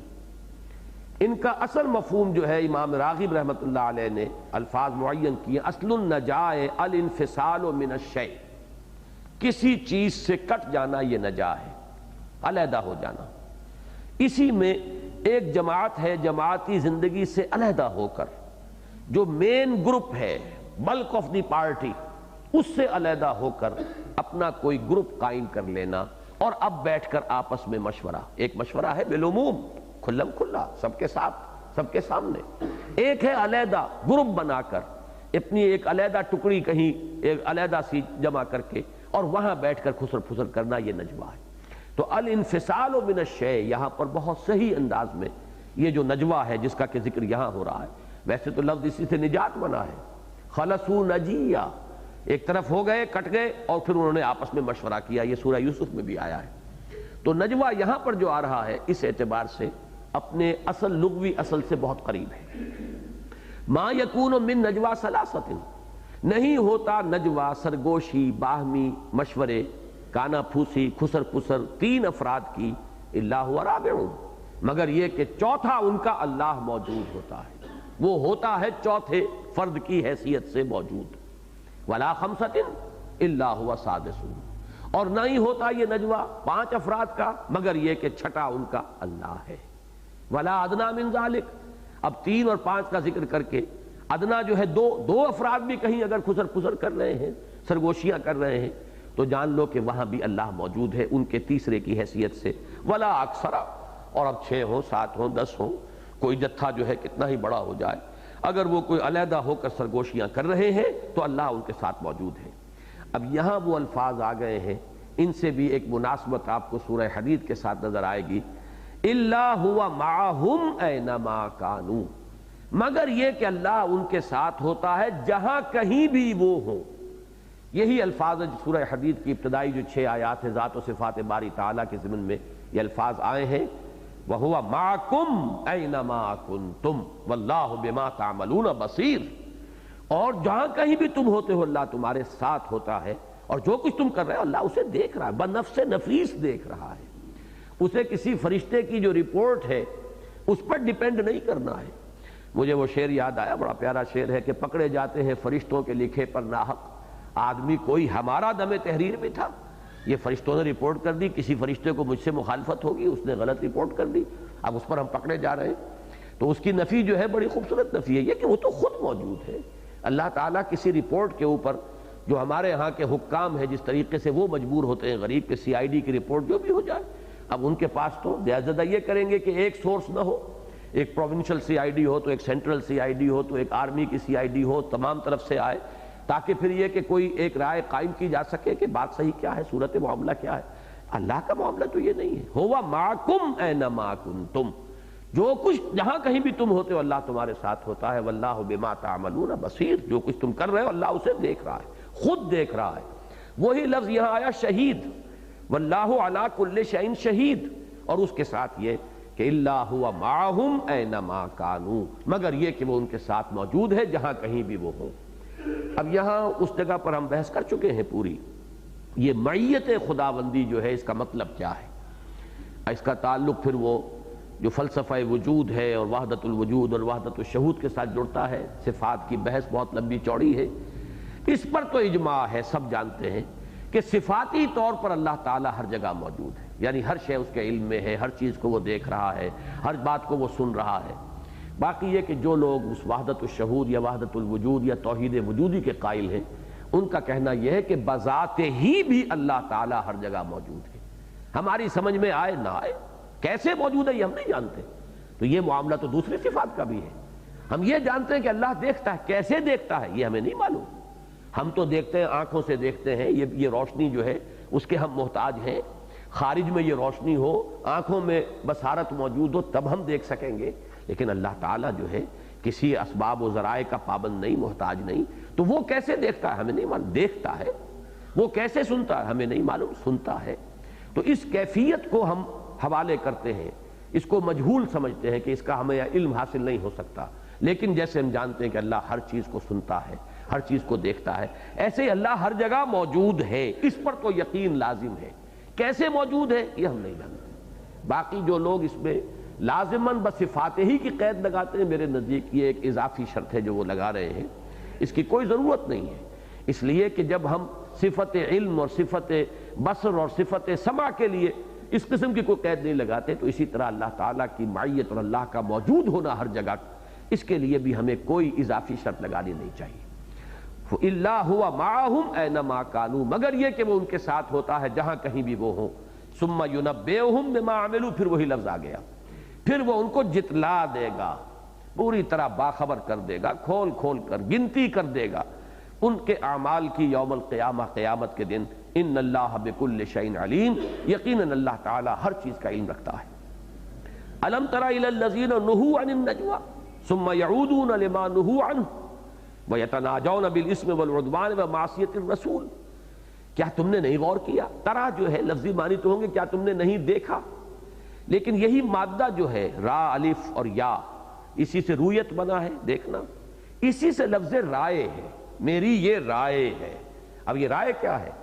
یہ بھی در حقیقت ایک باطنی بصیرت ہے، رویت باطنی ہے. ایک حقیقت کو میں دیکھ رہا ہوں اپنے اندر، یہ میری رائے بنی ہے. ایک رویت ظاہری ہے، ایک رویت باطنی ہے، جو عقل سے، اپنی سمجھ سے، شعور سے جو کچھ میں نے دیکھا وہی تو میری رائے ہے.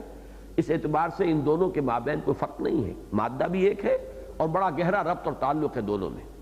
تو علم ترا کے دونوں معنی ہوں گے، کیا تم نے نہیں دیکھا، یا تم نے نہیں غور کیا، تم نے اس پر تدبر نہیں کیا. یہ تمہاری رویت باطنی کے اندر یہ بات نہیں آئی، تمہارے فہم میں یہ شے نہیں آئی. الم ترا الی الذین نہوا عن النجوى، ان لوگوں کو کی طرف کہ جنہیں روکا گیا تھا نجوا سے. ثم یعودون لما نہوا عنہ، پھر وہ اعادہ کر رہے ہیں، لوٹ کر وہی کام کر رہے ہیں، پھر وہی کام کر رہے ہیں جس سے کہ انہیں روکا گیا تھا. اب اس سے مراد دو چیزیں لی گئی ہیں، بلکہ اکثر حضرات نے تو یہی لیا ہے کہ معلوم ہوتا ہے کہ نجوہ کے خلاف حضور کی طرف سے کوئی فہمائش جو ہے وہ ہو چکی تھی پہلے، حضور نے مذمت کی تھی، حضور نے روکا تھا، لیکن لوگ باز نہیں آئے، وہ اپنی ان حرکتوں کو انہوں نے جاری رکھا، جس پر اب یہ تہدیدی انداز میں یہ آیت نازل ہو رہی ہے کہ جنہیں روکا گیا تھا اور وہ نہیں رکے. لیکن ایک رائے اور بھی ہے جس کی طرف میرا ذہن منتقل ہوا ہے کہ میرے نزدیک اس میں اشارہ ہے سورہ نساء کی آیت نمبر 114 کی جانب. اور یہ جو ہے سورہ نساء کی آیت نمبر 114 معلوم ہوتا ہے کہ پہلے نازل ہوئی ہے ان آیات سے. وہ آیت میں پڑھ کر سنا رہا ہوں، لا خیر فی کثیر من نجواہم الا من امر بصدقۃ او معروف او اصلاح بین الناس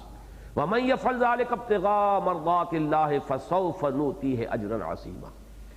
یہ ایک سمجھانے کے انداز میں، افہام و تفہیم کے انداز میں اشارہ کر دیا گیا تھا کہ مسلمانوں کو کس چیز سے رکنا چاہیے، کیا کرنا چاہیے. یہ بالکل ایسے ہے جیسے شراب کے ضمن میں پہلی آیت جو نازل ہوئی سورہ بقرہ میں جو ہے اس میں صرف اشارہ کر دیا گیا، فرما دیا گیا کہ اس میں کچھ خیر کا پہلو بھی ہے، نفع بھی ہے لوگوں کے لیے، لیکن اسمہما اکبر من نفعہما،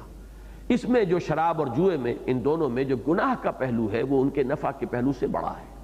اب اشارہ کافی تھا، آکنارہ اشارہ کافی.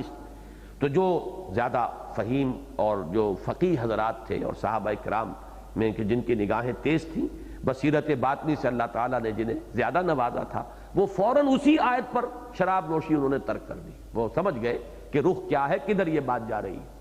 یہی وجہ ہے کہ جب دوسری آیت نازل ہوئی اس میں بھی چونکہ آخری حکم تو نہیں تھا شراب کی حرمت کا، وہ بھی یہ تھا کہ جب تم نشے میں ہو تو نماز کے قریب نہ پھٹکو، وَلَا تَقْرَبُوا الصَّلَاةَ وَأَنْتُمْ سُكَارَىٰ،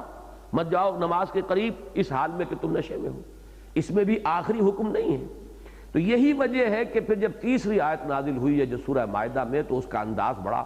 وہ غضبناک قسم کا، غضب آمیز ہے اس کا پہلو، اسلوب جو ہے. هَلْ أَنْتُمْ مُنْتَهُونَ، اب بھی بعد آتے ہو کہ نہیں؟ یعنی تم اشاروں سے نہیں سمجھے، تم نے بات کو نہیں پایا، ہم نے تو بات پہلے بھی کھول دی تھی۔ تو یہ قرآن کا اسلوب ہے کہ ایک بات کو اشارے میں رخ جو ہے معین کر دیا جائے، اور جو یقیناً ان میں سے وہ جو حضرات تھے فہیم اور جن کا جو ہے باطنی بصیرت اللہ تعالیٰ نے جنہیں زیادہ دی تھی، وہ سمجھ گئے کہ رخ کدھر ہے، رک گئے۔ یہی معاملہ یہاں ہے کہ اس نجوہ کے بارے میں اس سورہ نساء کی اس آیت میں جو فرما دیا گیا لا خیر فی کثیر من نجواہم، دیکھیے یہاں بھی خیر کا ذکر ہو رہا ہے، جیسے وہاں فرمایا کہ اسمہما اکبر من نفعہما فیہما اسم کبیر و منافع للناس، اس دونوں میں منفعت بھی ہے لیکن گناہ کا پہلو بھی ہے۔ یہاں پر فرمایا لا خیر فی کثیر من نجواہم، یہ جو سرگوشیاں کرتے ہیں آپس میں علیحدہ بیٹھ کر، اس میں سے اکثر میں کوئی خیر نہیں ہے، الا من امر بصدقۃ، ہاں خیر کا پہلو ہو سکتا ہے، آپ کہیں کسی کے پاس جائیں اور اس کو آمادہ کریں کہ فلاں شخص بہت غریب ہے، اس کو ضرورت ہے، احتیاج ہے، اس وقت میرے پاس کچھ نہیں ہے کہ میں اس کی مدد کر سکوں، تو آپ اگر ہمت کریں اللہ تعالیٰ آپ کو توفیق دے، اللہ تعالیٰ آپ کو اجر و ثواب سے نوازے گا۔ یہ ایک تنہائی میں جا کر امر بصدقۃ، صدقے کا حکم دیا یا مشورہ دیا، اور معروف یا کسی اور نیک کام کی طرف۔ اسی طرح اس میں یہ بھی آ جائے گا معروف کے ساتھ امر، اور نہیں جو ہے کسی منکر کے ساتھ کہ جا کر تنہائی میں کسی کو سمجھانا کہ یہ کام غلط آپ کر رہے ہیں، اس سے باز آ جائیے، یہ چیز مناسب نہیں ہے، اس کو ترک کر دیجئے۔ تو یہ بھی اگرچہ بظاہر نجوہ ہوگا کہ علیحدگی میں جا کر بات ہو رہی ہے، لیکن زمین و آسمان کا فرق ہو گیا اس نجوہ میں اس نجوہ میں۔ اور فرمایا وَإِصْلَاحٍ بَيْنَ النَّاسِ، بسا اوقات اس کی ضرورت پیش آتی ہے کہ دو مسلمانوں میں آپس میں کوئی اختلاف ہو گیا ہے، تو اب ایک جگہ پر دونوں موجود ہوں گے اور آپ صلح صفائی کرانے کی کوشش کریں گے تو شاید نہ ہو سکے، علیحدہ علیحدہ جا کر کہ بھائی ٹھیک ہے اس نے یہ کہا تھا، درگزر کرو، تمہارے بارے میں وہ یہ بات بھی کہتا ہے، تمہاری اچھائیاں بھی اس کی نگاہوں کے سامنے ہیں، بلکہ اس میں تو کسی حد تک توریہ کی اجازت بھی دی گئی ہے کہ کچھ انسان جو ہے اس میں واقعہ جتنا کچھ ہو اس سے بڑھ کر بھی بات کرے، اصلاح ذات لوگوں کے درمیان اصلاح کرانے کے لیے توریہ کی اجازت بھی ہے۔ تو اس طریقے سے علیحدگی میں جا کر اصلاح بین الناس کے لیے بھی نجوہ ہو سکتا ہے۔ اب یہ تین ہدف معین کر دیے گئے، الا من امر بصدقۃ او معروف، اور یہاں پر جیسا کہ میں نے عرض کیا اسی کے یعنی کانورس کی حیثیت سے نہی عن المنکر کا معاملہ بھی اس کے تابع آ جائے گا، او اصلاح بین الناس ومن یفعل ذلک ابتغاء مرضات اللہ، جو کوئی یہ کام کرے گا، یہ تین یا چار کام اگر آپ نہی عن المنکر کو بھی شامل کر لیں اس میں، تو جو یہ کام کرے گا اللہ تعالیٰ کی رضا جوئی کے لیے، اللہ کو خوش کرنے کے لیے، فسوف نؤتیہ اجرا عظیما، تو اسے ان قریب ہم بہت بڑا اجر عطا فرمائیں گے۔ تو یہ ہے وہ نجوہ کی پہلی آیت۔ اس میں گویا کہ بڑے لطیف انداز میں ان تین چیزوں کے سوا کسی چیز کے لیے نجوہ کرنے کی ممانعت آ گئی، لیکن یہ ممانعت جو ہے ظاہر بات ہے اسی لطیف پیرائے میں ہے جس پیرائے میں کہ سورہ بقرہ میں شراب سے متعلق آیت کے اندر اشارہ کر دیا گیا تھا۔ اب تو لوگ باز نہیں آئے، تو جیسے وہاں جب آخری حکم آیا ہے تو اس کا انداز جو ہے وہ کچھ غضب والا انداز ہے، اسی طریقے سے یہاں جو انداز ہے الم تر الی الذین نہوا عن النجوی ثم یعودون لما نہوا عنہ، کیا تم نے دیکھا نہیں، غور نہیں کیا ان لوگوں کے حال پر کہ جنہیں روک دیا گیا تھا نجوہ سے؟ میرے نزدیک یہ صرف حضور صلی اللہ علیہ وسلم کے کہنے پر یہ بات، یہ الفاظ اتنے راست نہیں آتے، فٹ نہیں بیٹھتے، جتنا کہ خود قرآن مجید کے اندر جو بات آئی ہے اس پر یہ زیادہ فٹ بیٹھتے ہیں۔ ثم یعودون لما نہوا عنہ، پھر بھی وہ اعادہ کر رہے ہیں، وہی روش جاری رکھے ہوئے ہیں کہ جس سے انہیں روکا گیا تھا۔ وَيَتَنَاجَوْنَ بِالْإِثْمِ وَالْعُدْوَانِ وَمَعْصِيَةِ الرَّسُولِ، بڑی خوبصورت اس میں ایک ترتیب ہے، وہاں بھی تین چیزیں آئی تھیں، یہاں بھی تین چیزیں اس کے مقابلے میں لائی گئی۔ یہ نجوہ کر بھی رہے ہیں تو کن چیزوں کا؟ یتناجون بالاسم، گناہ کے لیے نجوہ کر رہے ہیں، سازشیں کر رہے ہیں، اور کسی یعنی حضور صلی اللہ علیہ وسلم کے کسی حکم کی مخالفت کے لیے بیٹھے ہیں آپس میں، اور یہ آپس میں سرگوشیاں کر رہے ہیں۔ بالاسم والعدوان، زیادتی، کہیں مسلمانوں کے اوپر کسی حیثیت سے کوئی دست درازی کرنا، کوئی انہیں زخم پہنچانا، کوئی نقصان ان کو پہنچا دینا، ومعصیت الرسول، اور رسول کی نافرمانی اور معصیت۔ اور یہاں پھر نوٹ کیجئے کہ رسول وہاں رسول بھی ہے، مسلمانوں کے امیر بھی ہیں، اور یہ بات نفسیاتی طور پر بڑی آسانی سے سمجھ میں آ جاتی ہے۔ جماعتی زندگی میں امیر کے بارے میں انسان کے لیے ہمیشہ جو ہے گویا کہ دل کی زمین ہموار ہوتی ہے، اس کے بارے میں کوئی بھی یعنی ایک بے اطمینانی یا شکایت کے لیے، جیسے کہ زمین تیار ہو کے بیج پڑے اور برگ و بار لے آئے، اس لیے کہ انسان کی نفس پر، اس کے انا پر بہت شاخ گزرتا ہے۔ یہ امیر ہے، میں اس کا حکم ماننے پر مجبور ہوں، ہے تو میری طرح کا انسان، اس میں کوئی سرخاب کے پر تو لگے ہوئے نہیں۔ یہ بات جو ہے علامہ اقبال نے ختم نبوت کے ضمن میں بڑی حکیمانہ بات کہی ہے کہ یہ بڑا ہم پر فضل ہوا ہے، ختم نبوت کے بعد کے دور والوں کے لیے یہ بڑی آسانی ہے کہ جب تک رسول شخصاً موجود ہوتے تھے تو شخصاً ان کی اطاعت لازم ہوتی تھی، اور ظاہر بات ہے کہ وہ بھی گوشت پوشت کے بنے ہوئے انسان لوگوں کے سامنے ہوتے تھے۔ اور ہمارے لیے اب وہ حضور صلی اللہ علیہ وسلم اطاعت رسول ایک انسٹیٹیوشن کا درجہ رکھتی ہے، کوئی شخص ہمارے سامنے موجود نہیں ہے کہ ہر وقت جو ہے اس کے سامنے سر جھکانا لازم ہو جائے، اس کے ہر حکم کو ماننا لازم ہو جائے، اس کے کسی فیصلے کے خلاف ذرا دل کے اندر اگر کوئی تھوڑی سی چاہے مان لیا ہے حکم لیکن طبیعت میں بے اطمینانی بھی پیدا ہو گئی تو ایمان کے لالے پڑ گئے کہ وہ جو آیا ثم لا یجدوا فی انفسہم حرجا مما قضیت ویسلموا تسلیما فلا وربک لا یؤمنون حتی یحکموک فیما شجر بینہم ثم لا یجدوا فی انفسہم حرجا مما قضیت ویسلموا تسلیما۔ تو اے تیرے رب کی قسم، یہ لوگ مومن نہیں ہیں، ہرگز مومن نہیں ہیں جب تک کہ ان کا معاملہ یہ نہ ہو جائے کہ جو بھی معاملہ ان کے مابین اٹھے اس میں آپ ہی کو حکم بنائیں اور جو فیصلہ آپ کر دیں اس پر اپنے دلوں کے اندر بھی کوئی بے اطمینانی محسوس نہ کریں، کوئی تنگی محسوس نہ کریں، چاہے ظاہرہ قبول کر لیا ہے، طبیعت میں بے اطمینانی اگر ہے تب بھی ایمان کے لالے پڑ جائیں گے۔ تو یہ بڑی شدید آزمائش تھی، اب اس آزمائش کا معاملہ نہیں رہا، اب شخصاً کوئی مطاع نہیں ہے، اب تو انسٹیٹیوشن ہے نا، اللہ کی کتاب، اللہ کے رسول کی سنت، بیٹھیے گفتگو کیجئے، بحثیں کیجئے، یہ حدیث قوی ہے نہیں ہے، اس کی سند کیسی ہے، اس کے اندر کیا ضعف ہے، کیا اس کے اندر اسی طرح کی کمی ہے، ان تمام چیزوں پر بحث کرتے ہیں۔ شخص موجود نہیں ہے اب، وہ شخصاً جو ہے اطاعت ہوتی تھی، ایک انسان اپنے ہی جیسا، دو ہاتھ دو پاؤں رکھنے والا انسان، گوشت پوشت کا بنا ہوا انسان، اور اس کی اطاعت کلی، یہ واقعتاً نفس پر بہت شاخ گزرنے والی شے، اور یہی چیز ہے جو آگے جماعتی زندگی کے اندر یہ سب سے بڑا ایثار ہوتا ہے کہ اپنے امیر کی بات ماننا، اس کے حکم کو تسلیم کر لینا، چاہے آپ کی رائے ذاتی وہ نہیں ہے، آپ نے مشورہ دے دیا ہے، اپنی رائے ظاہر کر دی ہے، لیکن فیصلہ ہو گیا ہے آپ کی رائے کے خلاف، پھر بھی آپ کو اب اس رائے پر عمل کرنا ہے اور کھلے دل کے ساتھ کرنا ہے۔ اگر یہ نہیں کریں گے تو پھر نظم قائم ہی نہیں رہے گا، جماعتی زندگی جو ہے اس کا کوئی بقا کا امکان ہی نہیں ہے۔ تو یہاں پر بھی نوٹ کیجئے، معصیت الرسول کے ساتھ جب ہم اس سے اخذ کریں گے کسی اسلامی انقلابی جماعت کا نظم کیا ہونا چاہیے، تو یہیں سے ہمیں رہنمائی ملے گی کہ یہ نجوہ اگر ہوتا ہے امراء کے خلاف تو وہ بھی در حقیقت اسی کے ذیل میں آئے گا۔ یتناجون بالاسم والعدوان ومعصیت الرسول واذا جاؤوک حیوک بما لم یحیک بہ اللہ۔ اور جب وہ آپ کے پاس آتے ہیں، اب ان کے جو سب سے زیادہ جو چودھری قسم کے لوگ تھے ان منافقین میں سے بھی، جیسے عبداللہ ابن ابی ان کا سردار ہے، نہ صرف یہ کہ وہ ان کا سردار ہے بلکہ تمام انصار کا وہ سردار تھا، اوس اور خزرج کا، خزرجی تھا، اور خزرج کا قبیلہ بہت بڑا تھا، اوس کا قبیلہ اس کے مقابلے میں قوت اور تعداد کے اعتبار سے بہت کم تھا، تو خزرج کا سردار یہ تھا، اور دونوں قبیلوں نے طے کر لیا تھا کہ اب اس کو بادشاہ بنا دیا جائے گا مدینے کا، فیصلہ ہو چکا تھا،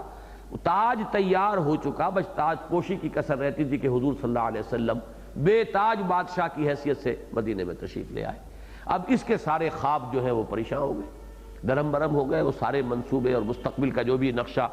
جو بڑا ہی خوش آئند نقشہ اس کے ذہن میں ہوگا، تصور میں ہوگا، وہ سب خواب جو ہے درم برم ہو گئے۔ لہٰذا اس کا جو ہے معاملہ وہ بالخصوص اس نوعیت کا تھا۔ تو یہ لوگ جو ہے اب اپنا جو غصہ آدمی نکالتا ہے، دیکھیے کہ جہاں کہیں اگر زور نہیں چلتا، مجھے ایک لطیفے کے طور پر یاد آ رہا ہے، ہمارے ایک عزیز کا واقعہ ہے، وہ ملازم تھے ایک جگہ پر، اور کوئی بہت بڑے ملازم نہیں تھے، معمولی ملازم تھے، تو ایک موقع ایسا ہوا کہ ان کا جو افسر تھا وہ بڑا ہی بد دماغ اور بد زبان، وہ الفاظ جو ہے ناشائستہ بھی استعمال کرتا رہتا تھا۔ ایک دفعہ انہوں نے خاموشی سے کہا، اور یہ دور بھی وہ ہے، وہ مجھے انہوں نے جب قصہ سنایا، جبکہ ہندو بھی یہاں تھے اور سکھ تھا وہ سردار، ان کا جو افسر تھا، کہا میں نے اس سے کہا کہ سردار جی فرق کوئی نہیں، آپ بلند آوازی سے مجھے برا بھلا کہہ رہے ہیں، میں اپنے دل میں کہہ رہا ہوں، تو ظاہر بات ہے کہ آدمی جو ہے چاہے کہہ نہ سکے دل میں تو کہے گا، اور جب یہ دل کے اندر کوئی بغض ہو تو وہ کسی نہ کسی طریقے سے اپنی دل کی تشفی کے لیے، یہ الفاظ آئے ہیں سورہ فتح میں، وَيُذْهِبَ غَيْظَ، اہل ایمان کے دلوں کے اندر جو ایک غم اور غصہ بھرا ہوا تھا مکے میں جو مسلمان تھے اور پس رہے تھے، ستائے گئے تھے، تو اللہ تعالیٰ نے فرمایا کہ وہ وقت آیا کہ ان کے دلوں کا یہ غیظ جو ہے وہ بھی نکلے، یعنی ان کے دلوں کو ٹھنڈک حاصل ہوئی جب انہوں نے دیکھا کہ اب وہ جو کفر کے سردار تھے بڑے بڑے، اب وہ ذلیل ہوئے، خار ہوئے، وہ سرنگوں ہو گئے، وہ بڑے بڑے سردار جو ہیں ان کے سر جھکے ہوئے ہیں، تو وہ غیظ جو ہے ان کے دلوں کے اندر جو غم تھا اور جو رنج تھا، اللہ تعالیٰ نے ان کے دلوں کو ٹھنڈک عطا فرمائی۔ تو یہ معاملہ ہوتا ہے کہ جن کے دلوں میں یہ غیظ ہو کسی نہ کسی طریقے پر وہ نکلتا ہے۔ اس کا ایک راستہ انہوں نے یہ نکالا تھا، یہ ذکر آیا ہے یہود کے تذکرے میں بھی قرآن مجید میں، سورہ بقرہ میں بھی ہے، سورہ نساء میں بھی ہے، کہ وہ جب آتے تھے اذا جاؤک، جب وہ آپ کے پاس آتے حیوک بما لم یحیک بہ اللہ، تو وہ تحیت آپ کو کرتے ہیں، سلام کرتے ہیں اس طور سے جس طور سے کہ اللہ نے آپ کے لیے سلام معین نہیں کیا۔ آپ سمجھ لیجیے اس بات کو، تحیت کسے کہتے ہیں؟ حیاک اللہ، یہ سب سے بڑی دعا تھی عربوں کی، جب ملے حیاک اللہ، اللہ آپ کو زندہ رکھے، اللہ حیاتی ہو جو پنجابی میں کہتے ہیں، یہ وہ بالکل اسی کی ترجمانی ہے۔ تو حیاک اللہ یہ دعا ہے، اس سے لفظ بنا تحیہ، تحیہ جو ہے وہ ہر دعا کو کہیں گے اب، یعنی وسیع ہو گیا مفہوم۔ تو ہمارا تحیہ کیا ہے؟ تحیتہم یوم یلقونہ سلام، ہمارا تحیہ جو ہے وہ تو سلام ہے، السلام علیکم۔ اب وہ آتے تھے تو السلام علیکم کے بجائے لام بیچ میں سے نکال دیا، السلام علیکم، اور السلام کہتے ہیں موت کو، گویا کہ اب انہوں نے کہا کہ آپ پر موت ہو۔ کوئی پکڑے گا تو کہہ دیں گے کہ آپ اپنے کان میں ذرا میل نکلوائیے، میں نے السلام نہیں کہا تھا، سلام کہا تھا، آپ کو سنائی نہیں دے رہا ہے۔ تو یہ معلوم ہوتا ہے کانوں میں میل بہت بیٹھ گیا ہے، اب لہذا پکڑ بھی نہیں سکتے۔ تو اس طریقے کے ان کے انداز تھے۔ اسی طریقے سے مجلسی کلمات جو ہوتے تھے کہ لوگ کہتے تھے راعنا، حضور ذرا ہمارا لحاظ فرمائیے، جیسے مجلس میں حضور نے کچھ فرمایا، کچھ صحابہ نے سن لیا، کچھ نے نہیں سنا، تو اب وہ کہتے تھے راعنا، حضور ذرا ہمارا لحاظ فرمائے اور ذرا دوبارہ فرما دیجئے آپ نے کیا ارشاد فرمایا۔ اب اس کو وہ ذرا سا لیم بالسنتہم، ایک جگہ آیا ہے، زبان کو ذرا سا مروڑا، راعینا، اے ہمارے چرواہے، مفہوم یہ ہو گیا، دل میں خوش ہو رہے ہیں کہ ہم نے اپنا غصہ نکال لیا۔ جو وہ خبث باطن تھا اسے اعلانیہ کہنے کی تو جرت نہیں تھی، اس لیے کہ حضور صلی اللہ علیہ وسلم کو اللہ نے مدینہ منورہ میں تمکن عطا فرما دیا، جانثار صحابہ انصار اور مہاجرین آپ کے جلوہ میں موجود ہیں، ذرا سا اشارہ کر دیں حضور، حضرت عمر نے تو بارہا جو ہے اجازت طلب کی کہ حضور اجازت دیں کہ میں اس عبداللہ ابن ابی کا سر قلم کر دوں۔ یہ دوسری بات ہے کہ جو بھی حالات ہیں اور جو واقعات تھے اس میں وہ مصلحت کے خلاف ہوتا، لہذا حضور نے اجازت نہیں دی، لیکن یہ ہے کہ ظاہرہ ان لوگوں کے لیے ممکن نہیں تھا کہ اپنے دلوں کا غیظ نکال سکیں، وہ یہ طریقے اختیار کرتے تھے، السلام علیکم کے بجائے السلام علیکم یا راعینا۔ تو فرمایا کہ وَإِذَا جَاءُوكَ حَيَّوْكَ بِمَا لَمْ يُحَيِّكَ بِهِ اللَّهُ، جب یہ آپ کے پاس آتے ہیں تو ایسی دعائیں آپ کو دیتے ہیں جو دعائیں آپ کو اللہ نے نہیں دی ہیں، اللہ نے تو کچھ اور معین کیا ہے۔ وَيَقُولُونَ فِي أَنفُسِهِمْ، اب یہ بھی سورہ حدید کا ایک اہم نقطہ ہے جو یہاں واضح ہوگا۔ وَيَقُولُونَ فِي أَنفُسِهِمْ، پھر وہ اپنے دلوں ہی میں کہتے ہیں، لَوْلَا يُعَذِّبُنَا اللَّهُ بِمَا نَقُولُ، کیوں نہیں اللہ ہمیں عذاب دیتا اس پر جو ہم کہہ رہے ہیں۔ اب ذرا غور کیجئے کس قدر نفسیاتی یہ بات آئی ہے کہ کہا انہوں نے اپنے دل کا غضب نکالنے کے لیے، غصہ نکالنے کے لیے السلام علیکم اور راعینا، لیکن اب دل میں ایک بات شروع ہوئی کہ دیکھو ہم نے ان کی توہین کی، ہم نے ان کی اس طریقے سے ہم نے طرز عمل اختیار کیا توہین آمیز، یہ اگر اللہ کے رسول ہوتے فی الواقع تو اللہ ہمیں فوراً پکڑ لیتا۔ اللہ کیسے گوارا کر سکتا ہے اپنے رسول کی توہین، اپنے رسول کی شان میں گستاخی؟ تو ہماری تو زبان جو ہے اسی وقت اس پر فالج پڑ جانا چاہیے تھا، لقوہ ہو جاتا کہ ہم بول نہ سکتے، ہماری زبان جو ہے وہ شل ہو جاتی، تو اور ہمیں اللہ تعالیٰ کوئی اور عذاب دیتا جو عذاب نہیں دیا، تو اب وہ شک پیدا ہوا، تو معلوم ہوتا یہ ہے ہی نہیں رسول۔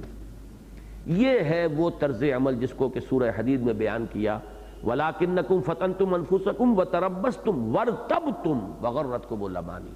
یہ ریب اب پیدا ہونا شروع ہوا.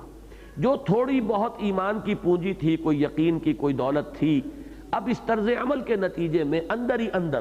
وہ جو میں عرض کیا کرتا ہوں کہ برف کے مانند وہ پگھلنی شروع ہو جاتی. تھوڑی بہت پونجی اگر تھی میسر آئی تھی، اس لیے کہ یہ بات سورہ منافقون میں جا کر کھل کر آ جائے گی